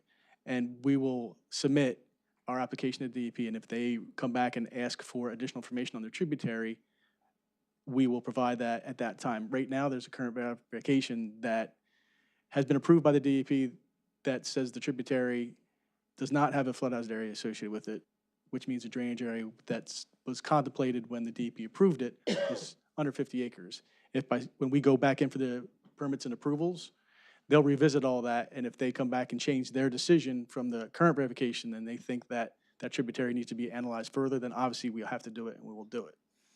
And if the feedback from DEP is that the area needs to be expanded, does that have a material impact on the design of the project? I can anticipate that the impacts will not be significant along that tributary, but obviously we haven't got to that level of detail because there hasn't been a flood hazard area associated with that in the current permits that are valid for the project site. Okay, I mean, I saw the plans that were approved by DEP. I don't know that I read the report, but I don't know that it specifically spoke about that tributary area. Your drainage area maps show 42.57 acres draining to that of disturbed area. There is supplemental area outside that can only go to that. Using the FIST method and saying if this is 10 acres, then this is 10 acres, that area is greater than 10 acres, and that includes nothing off-site. So I know that the mapping originally submitted was done by Stewart and Associates. I know Chuck sold his company. I don't know if you guys have the records or not or what have you, but I just want to be sure. Okay. And I want to be sure because your emergency vehicle access crosses that watercourse, ditch, depression, call it what you will. I want to make sure that we can safely get emergency vehicles from Fleetwood into this site in the event of an emergency. And if that tributary requires us to raise that elevation of that crossing, I want to make sure that we do it before we get to the point where we can't do it, and we can't get there. So in terms of a path forward on this one, would it make sense? I think we've already agreed to it elsewhere, but for the sake of dealing with a specific issue, does it make sense, Mr. Petrie, for us to copy you on the submissions to DEP when we do the FHA renewal, and then you can see all the materials we're submitting and whatever they're requiring back from us so that you can have full visibility to the process of the updated flood hazard area determination from them? I would appreciate that. I anticipated that Mr. Cruz was going to be racing the clock in an attempt to get a complete application into the DEP before that expired so that he doesn't have to go under the new regulations. Well, for that flood hazard area. Yeah, in this instance, we know that we're going to have to comply with the new flood hazard area regulations past this verification. So we've already accounted for in our design and what we're going to have to submit to the DEP permitting, the new regulations where you have to add plus 3 feet to the designated FEMA flood hazard area of the Greenbrook. So that's already incorporated in our design because we knew we weren't going to beat those regulations, so that's factored in. So we'll count for that, and then we'll also look into that study further as we make the application to the DEP. Excellent. Okay, I'm going to number 5. And this is requesting that construction fencing or silt fencing be placed along the limits of disturbance, and that it be staked out by a licensed surveyor. The applicant will comply? We'll comply. Okay. And actually, your next comment, this comment number 7, was asking that the board and your office be copied on all submissions to the DEP, so we ended up there anyway, but the applicant will, of course, agree to comply with that as well. Okay.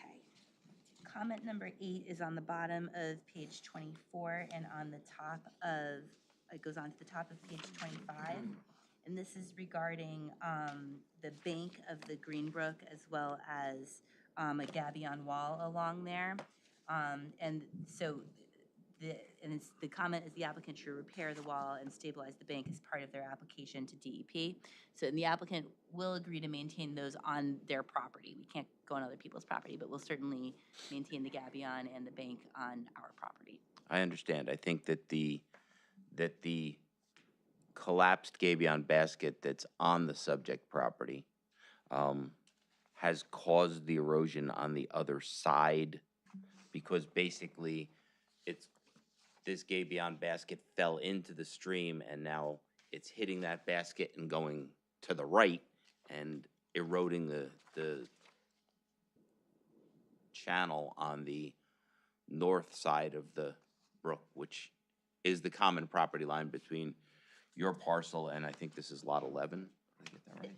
You're thinking of, just so, 'cause we have two lot 11s in proximity to us. You're talking about block 2101 at lot 11, I think. Yeah, right there. Yes. Yeah. Yes. Okay. I think the entirety of the stream is within your property there. My understanding is that gabion basket was put in to protect the sanitary sewer easement that North Caldwell owns. It wasn't done that long ago. You can fight with them, but ultimately the channel has to be stabilized, and the opposite side of the channel needs to be stabilized before the bank fails and the shed ends up in the Green Brook on your property. And we'll take care of the areas we have access to, so we'll have to determine where the exact property line falls on relation to that shed. understand. So we aren't able to gain access to private property to do these repairs, but we'll do whatever can be taken care of on the former golf course property. Perfect. Okay, I'm moving on to utilities. So can I ask a question Oh, while sure. you're talking about gabion walls? The ones that are over by the bridge, The entry bridge to on the, Old Mill? The Old Mill Road Okay. Bridge, Mr. Yeah. Gasparini, is that? Who maintains those? Is that the county? I mean, you get that when you get the bridge? Is that a package deal, or, you know, were they nice enough to give you that too? Or how does that work? So that isn't part of the golf course property. So any repairs would have been done as potentially part of the right-of-way is adjacent to that from the county. It's not part of what we've, I believe, agreed to take on as maintenance or future maintenance responsibility. So whose responsibility does that fall to? The county? That would fall into whoever the property owner is to where those gabion baskets are located. Is that those homes? Or- it could be those homes right there, but the baskets come periodically in and out of that area. So the ones probably right by the culvert may be part of the right of way. But as it extends up and down the stream, it's on private property. Is there an easement on the property? No, the wonderful regulations in the state of New Jersey say that if it flows through your property, it's your responsibility to maintain it. Doesn't matter what the brook is. And you're responsible for the permitting for it as well. All right, thank you. Not fun. All right, we're going to utilities, page 25. Number 2, and just, I know that, you know that you're awaiting an additional report. Go ahead, I'm cutting Yes, you off. Go ahead. I was looking directly at Steve because we've been corresponding about this. We have the flow data results from the study that we had done for the 30 days. We're processing the data. We just wanted to make sure we had some updated existing sanitary sewer information in addition to the plans. So we're finalizing that report, and we should have that wrapped up towards the end of this week or early next week, and we can resubmit it to the board for review. What does it look like? Actually, so far, from what we're looking at, we haven't found any initial areas where there is overcapacity of the pipe using the peak daily flow over those 30 days.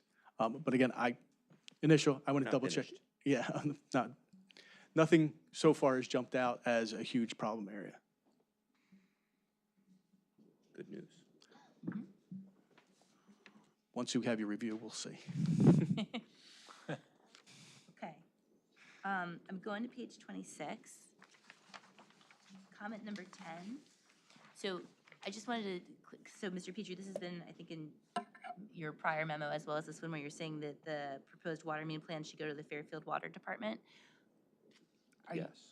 So they've been submitted to the board now, but do you need us to make a separate submission, or does the board transmit them to the water department? How, someone tell us whether we need to make a separate transmission to them or whether they have them and we're just waiting to hear from them. I think that you're looking for some cooperation in terms of We have been, yes.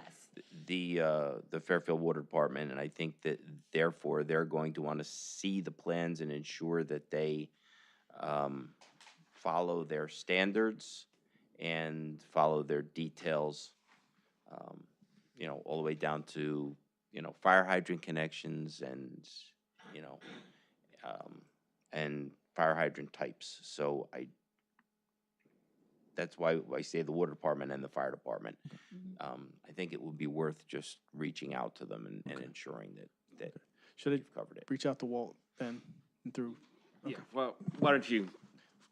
Okay. I'll speak for the water department. Yeah, and I can, and review from them and give you what feedback you need.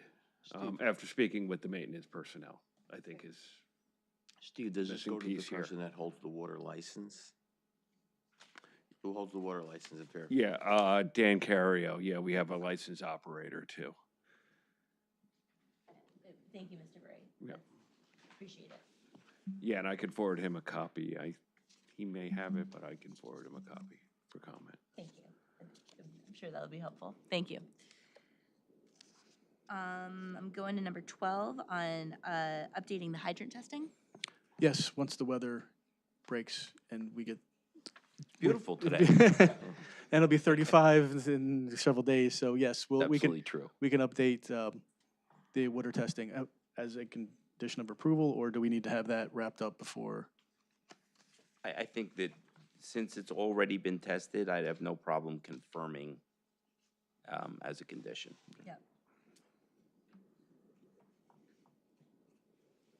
Okay. Now I'm on page 27, number 17. And this is looking for an analysis of the fire flow in the event that the pipe crossing is compromised. Yes, we'll update the report with that.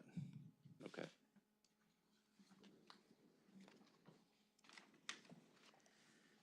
Okay, I'm on page 28.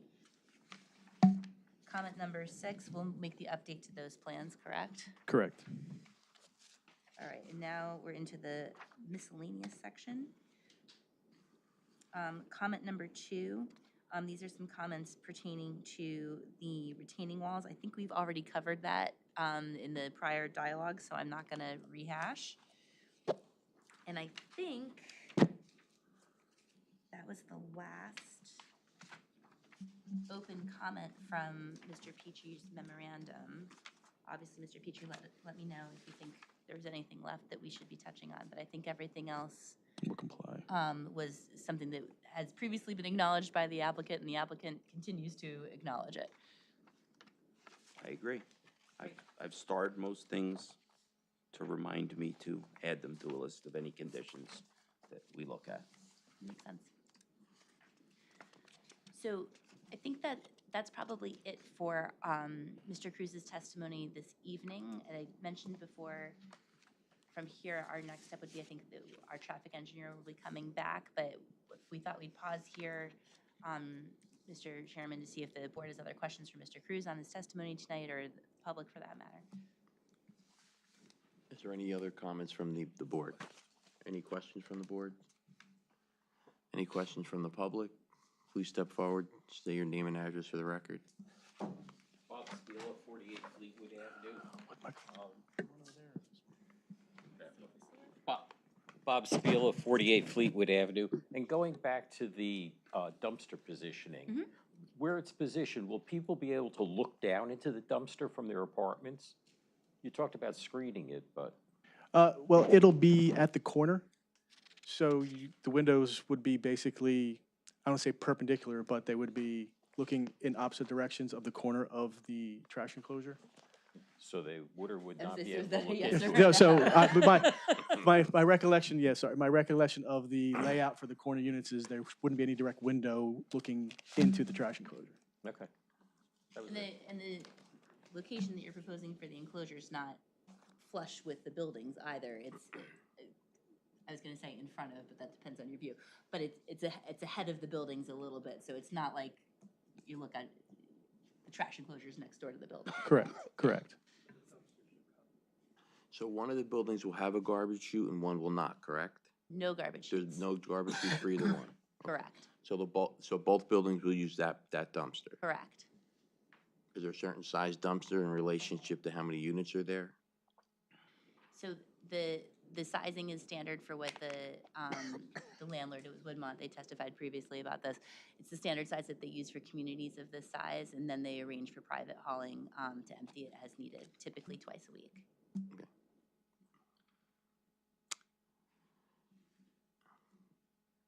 Any other questions? Anybody else? Step forward, please.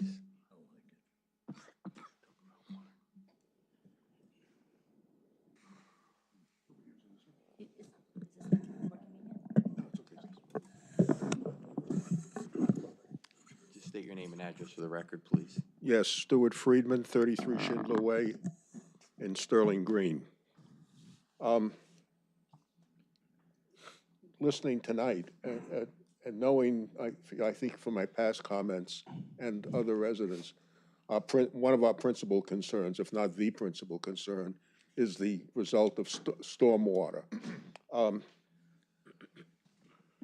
If I'm not familiar with Mr. Petrie's professional material that they use, but many times you use standardized tables which reflect past water levels, flows, and weather changes. I mean, I think it's obvious to point out that we had a couple weeks ago one of the heaviest one-day snows, and we're sitting here today in 81-degree temperature. So that reliance on older established texts that may be used in providing the requirements that you need. What I'm basically saying is you can meet all the requirements that exist today, but to the residents of Sterling Green, and I'm sure of Magnolia and that other third townhouse property, that doesn't give us the warm, fuzzy feeling. It's not, we know we can't get insurance in a financial sense that many people have asked for. But what we ask for the board's attention and their professionals is not just to make the applicant hit the minimums to clear this property, but as you said, you're clearing this for future landowners. I will tell you, you're also doing it for present landowners who fear the future after this project is completed. It's a major change in the geography of this portion of the township. We're dealing with, I don't know how you go back and sort it out. You talked about who pays for the pond and things like that. I was thinking, do you remember the question that was raised here, one of the first sessions? Who do I go to if I'm a homeowner with a flooded basement? Who do I make my claim to? I don't want to be sorting out that thing. What you can do as a board is to give us some assurance that in performing your duties here and passing on this application, that you build in a cushion that makes you feel that you're, if you were protecting your own homes, we feel that way about our homes. And I'm sure both the rental people at Magnolia, the landowners, there's even some industries, we're all below, you know, the gravity line. You're talking about so many sizes of pipes, collapsing of basin walls. All those things have a direct effect on the object, but I'm downhill. I'm below. I show up on the bottom of your design here. In fact, This is me, right down here, I think. All of my fellow landowners are at your mercy. So we'd like to, when you make your consideration, keep us in mind. I'm sure you will, but I'll be here as many meetings as I can make to remind you. And I hope you don't mind that. Absolutely. Because if somebody doesn't, we can get left behind in the urgency that you have to meet the Abbott affordable housing requirements and all the other things to get the project done. Your client has a major investment. They want to get it done as quickly as they can. And in reality, in today's world, you also want to spend the least amount of money that you can do on things that aren't necessarily going to be income producing for you. But you're in a community. You're coming into this community, and you should be aware of the future owners of what's going on. That's what I asked the board to do. I'm sure you will, but I'll be here to remind you. Mr. Chairman, if I might? Absolutely, John. Mr. Friedman, I sat on this board when Sterling Green was an application, okay? And we heard a lot of the same arguments from the neighbors and concerns. We sat, we had professionals, some of them may have been different at the time, but we had professionals, we did our due diligence with it then. I assure you, with the people here, that you'll see that followed through for this development. There are still things that have to be corrected and changed that we're still going to discuss with them. I appreciate that, but Mr. Petrie has personal knowledge, as I do. I wasn't there at the initial purchase. I'm not an initial purchaser. I've only been here 12 years, and it's 20-year project. I will tell you that all the protection that the board provided didn't work. They still had flood conditions in the first 2 or 3 years. Work had to go back. French drains had to be created around the entire property. French drains that then collapsed, right, Mr. Petrie? That's correct. Right, because it was behind your old house. Okay, I think what the board is saying in their discussions is that the concern when Sterling Green first came up was from the owners that were adjacent to that property. Sure. It wasn't for the people who were in Sterling Green. They were designing that themselves. The design may have been less than desirable, but the board at that time was protecting the homeowners on Duval, on the lower portion of Fleetwood, in that area, when they reviewed Sterling Green.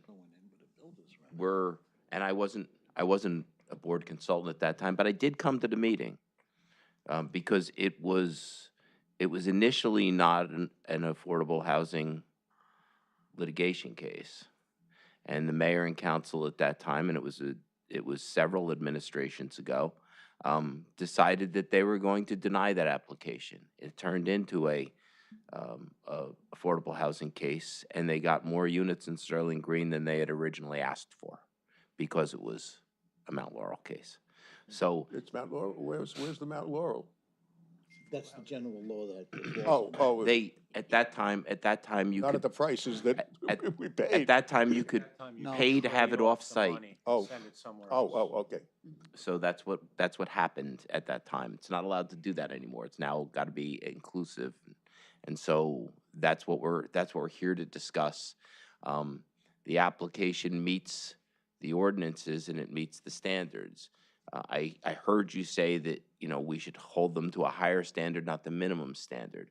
Understand that in a few instances, they've done that. They've agreed to do that. We can't push that because the courts won't allow us to push that. The courts say that we can't put a financial burden on an affordable housing project. We understand that. So we can't say, we understand you only have to do this, but we're going to make you do this. We can't do that. I'd love to say that we can, but a judge will tell me that we're wrong.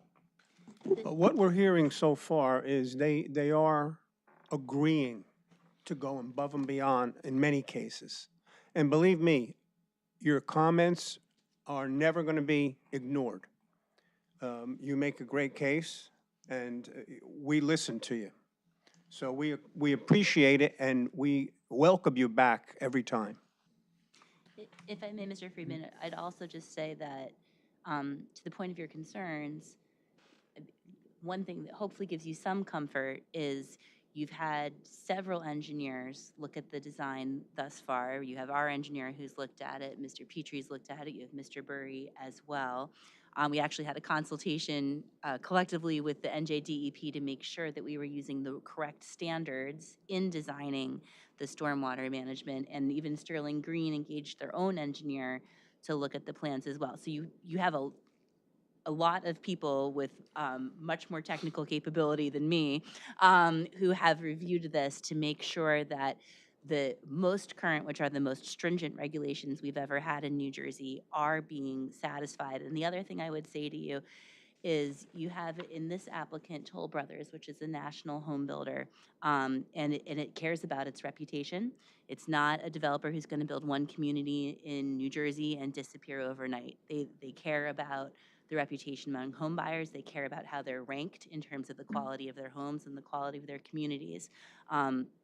They are not interested in creating a community that's going to be underwater and then flowing downstream to their neighbors either. That is not good press for them when they go to build the next community in another town in New Jersey. So I hope that gives you some comfort, because their reputation is important to them, and making sure their communities are designed properly is important to them and something they take care to do. Yes, well, thank you very much. But my experience over the years, including working for several, being an officer of several nationally recognized companies in their own sphere,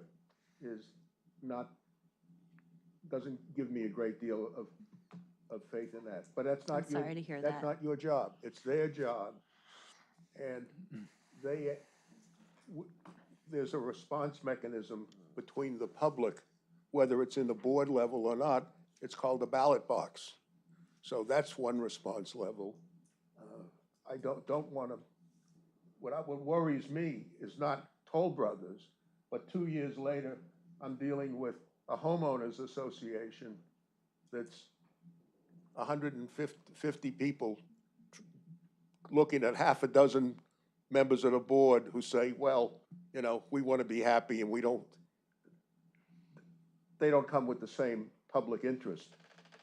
When it's a question of, well, we're going to spend more money on that drainage pool or irrigation pool that also serves the North Caldwell thing. God knows what's going to happen down in those things. So you may have the best intentions, but you're not going to be here all along. Our reputation is still impacted. So, yeah. Oh, I'm sorry. Okay. I was just going to say, we do endeavor to design them the best that we can to make sure that the requirements are being met. Mr. Friedman, if I can take another moment of your time. I think the major At my difference. age, that's all I got. But I'm glad you're spending it with us. I think the big difference here between when Sterling Green was built and this is being built is that the stormwater is being managed here and controlled. When your project was built, it was a golf course. Everything obviously flows downhill, sheet flows.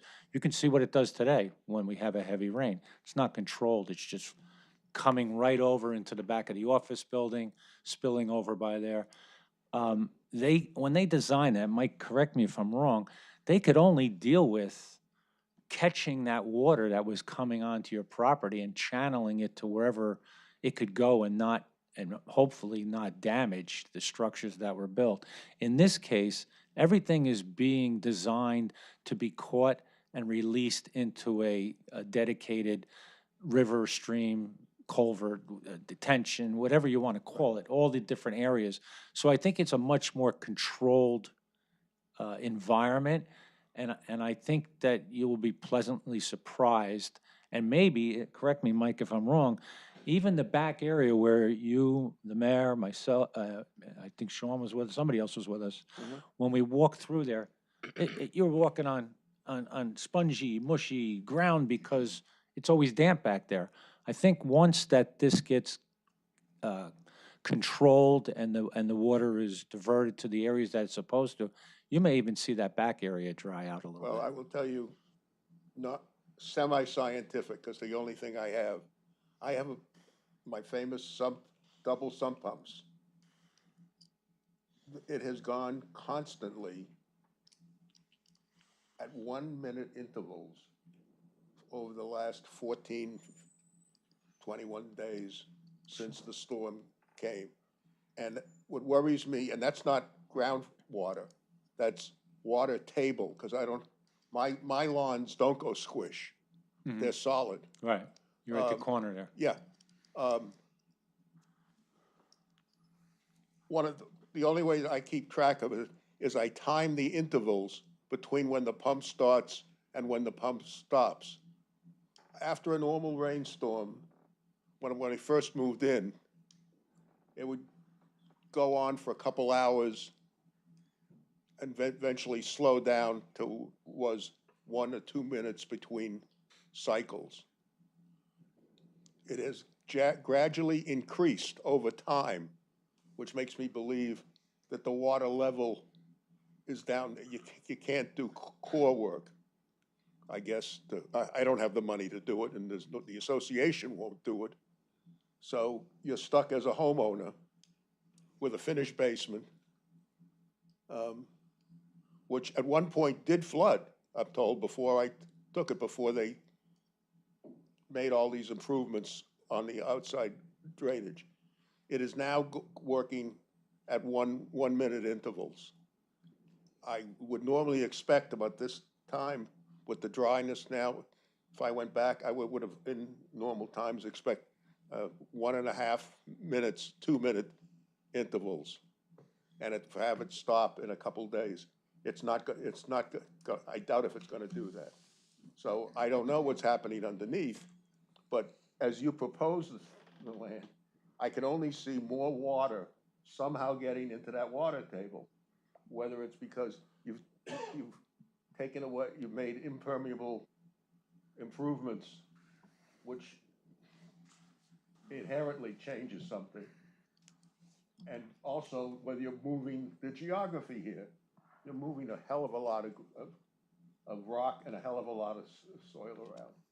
And you got this little stream far away that's supposed to save us. And it didn't save Passaic Avenue. I'm sure, I haven't lived here long enough, but the flooding in Passaic Avenue, I suspect, is more frequent now than it even was before. So just keep us in mind. So, Thank you. you're welcome. I've taken too much of your time. Not at all. Thank you. Anyone else from the public like to be heard? Seeing no one, our next date will be? I was gonna say, I think it's scheduling is Mr. the, Chairman, if I could for a minute, because I believe the next go-around is traffic. I think that's where it would make sense to go next, Okay, yeah. so I just have a thought, an idea that I'd like to throw out. You have the access road that you designed for the other access that you needed to meet your thing. Yep, the secondary access, yeah. If you come up Greenbrook Road or come down Greenbrook Road and you turn into that area where you're gonna go into that access road. Bless you. It's quite open, it's quite nice looking, very open feeling. My thought is this: is there a way to make that the entrance to the development, and then Old Mill Road the egress from the development with a signalized traffic light? I'm thinking through with you. So what I will say, Mr. Gasparini, is we can take a look at it and see if there's a way to utilize that entrance. As you know, neither the applicant. I don't nor- mean two-way, I mean Yeah, but a you're saying- one-way in. Yeah, And and the one way one-way out. out to the bridge. You're right there. Yeah. I didn't get you And that then nervous. she threw the table over. No, sorry about that. You come out and the reason I picked it going that way is because at least you're coming out to a signalized intersection. I think it helps with the whole bridge design thing. And now let me throw the other caveat in, since you're gonna be talking to your traffic expert. Yep.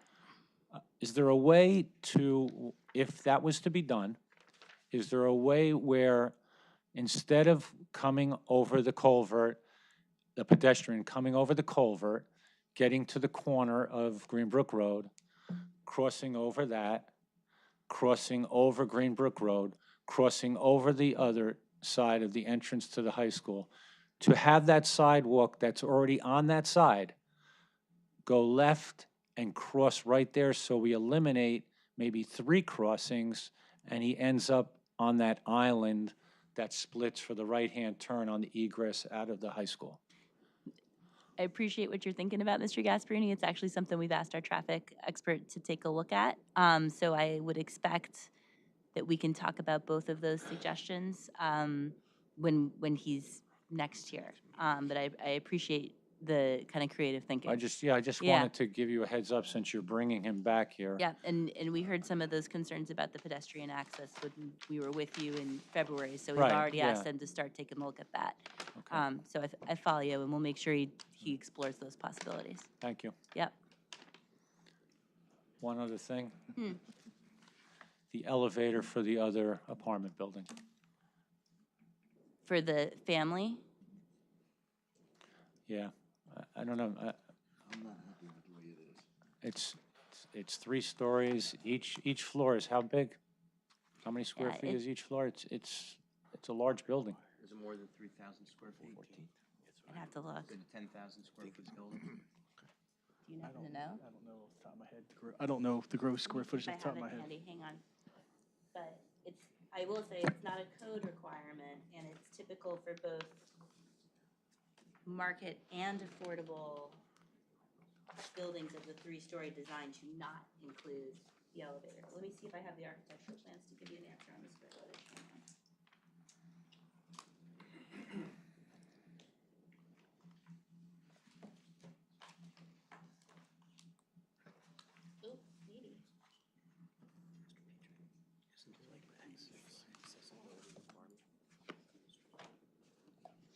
Hang on. Oh, maybe. Possibly. Go ahead. I don't know if that is true for,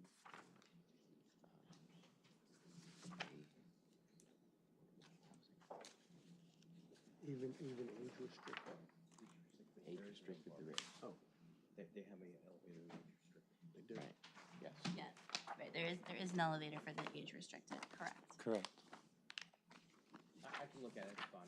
Yeah, I'll look at it and I'll call you tomorrow. yeah, and I'll fish too.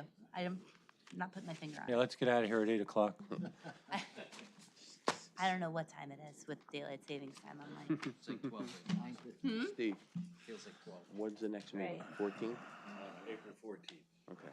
April 14th. So we're going to take a motion to carry to April 14th Without further notice. without further notice. Could we have a motion to carry? So moved. Second. Mayor Galise. Aye. Mr. Gasparini. Aye. Councilman LaForgia. Aye. Mr. Spila. Oh, sorry. Mr. Moreno, rather. Mr. Dutcher. Mr. Castelli. Mr. Latimer. Chairman Cafone. Aye.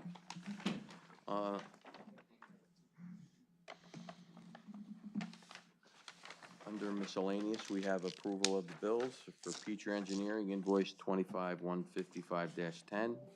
Can we have a motion to pay Mr. Petrie? So moved. Second. Third. Cash only. We want to make sure he comes back. Take the vote, Steve. Aye. All in favor? Let's vote. Take the vote. You want roll call on that? On a voice vote, all in favor? Well, it has to do with cash, we have to. I'm gonna try to get them Oh, now. we have to do a roll call? Yeah. Okay. Okay, Mayor Galise. Aye. Mr. Gasparini. Aye. Councilman LaForgia. Aye. Mr. Spieler, are you back? All right, you're back. We have one- Mr. Moreno. Aye. Mr. Dutcher. Mr. Castelli. Mr. Latimer. Chairman Cafone. Aye. We have one other bill to pay, that's King Munch Collins, 96-432. And a whole list of them as noted on the agenda. We have a motion to pay. So moved. Second. We want to make sure he comes back. Mayor Galise. Aye. Mr. Gasparini. Aye. Councilman LaForgia. Mr. Spila. Yes. Mr. Moreno. Mr. Dutcher. Mr. Castelli. Mr. Latimer. Chairman Capone. Aye. Do you have anything else to add tonight? Nothing else to add tonight on the record. Taking a rest. Thank you. I just, That's it. same. So before we close, any board member have anything to add? Seeing no one, can we have a motion to close? Thank you. Good night. Second by Mr. Dutcher. Nice to meet you as well. All in favor? Aye. See you next, you. see you next month.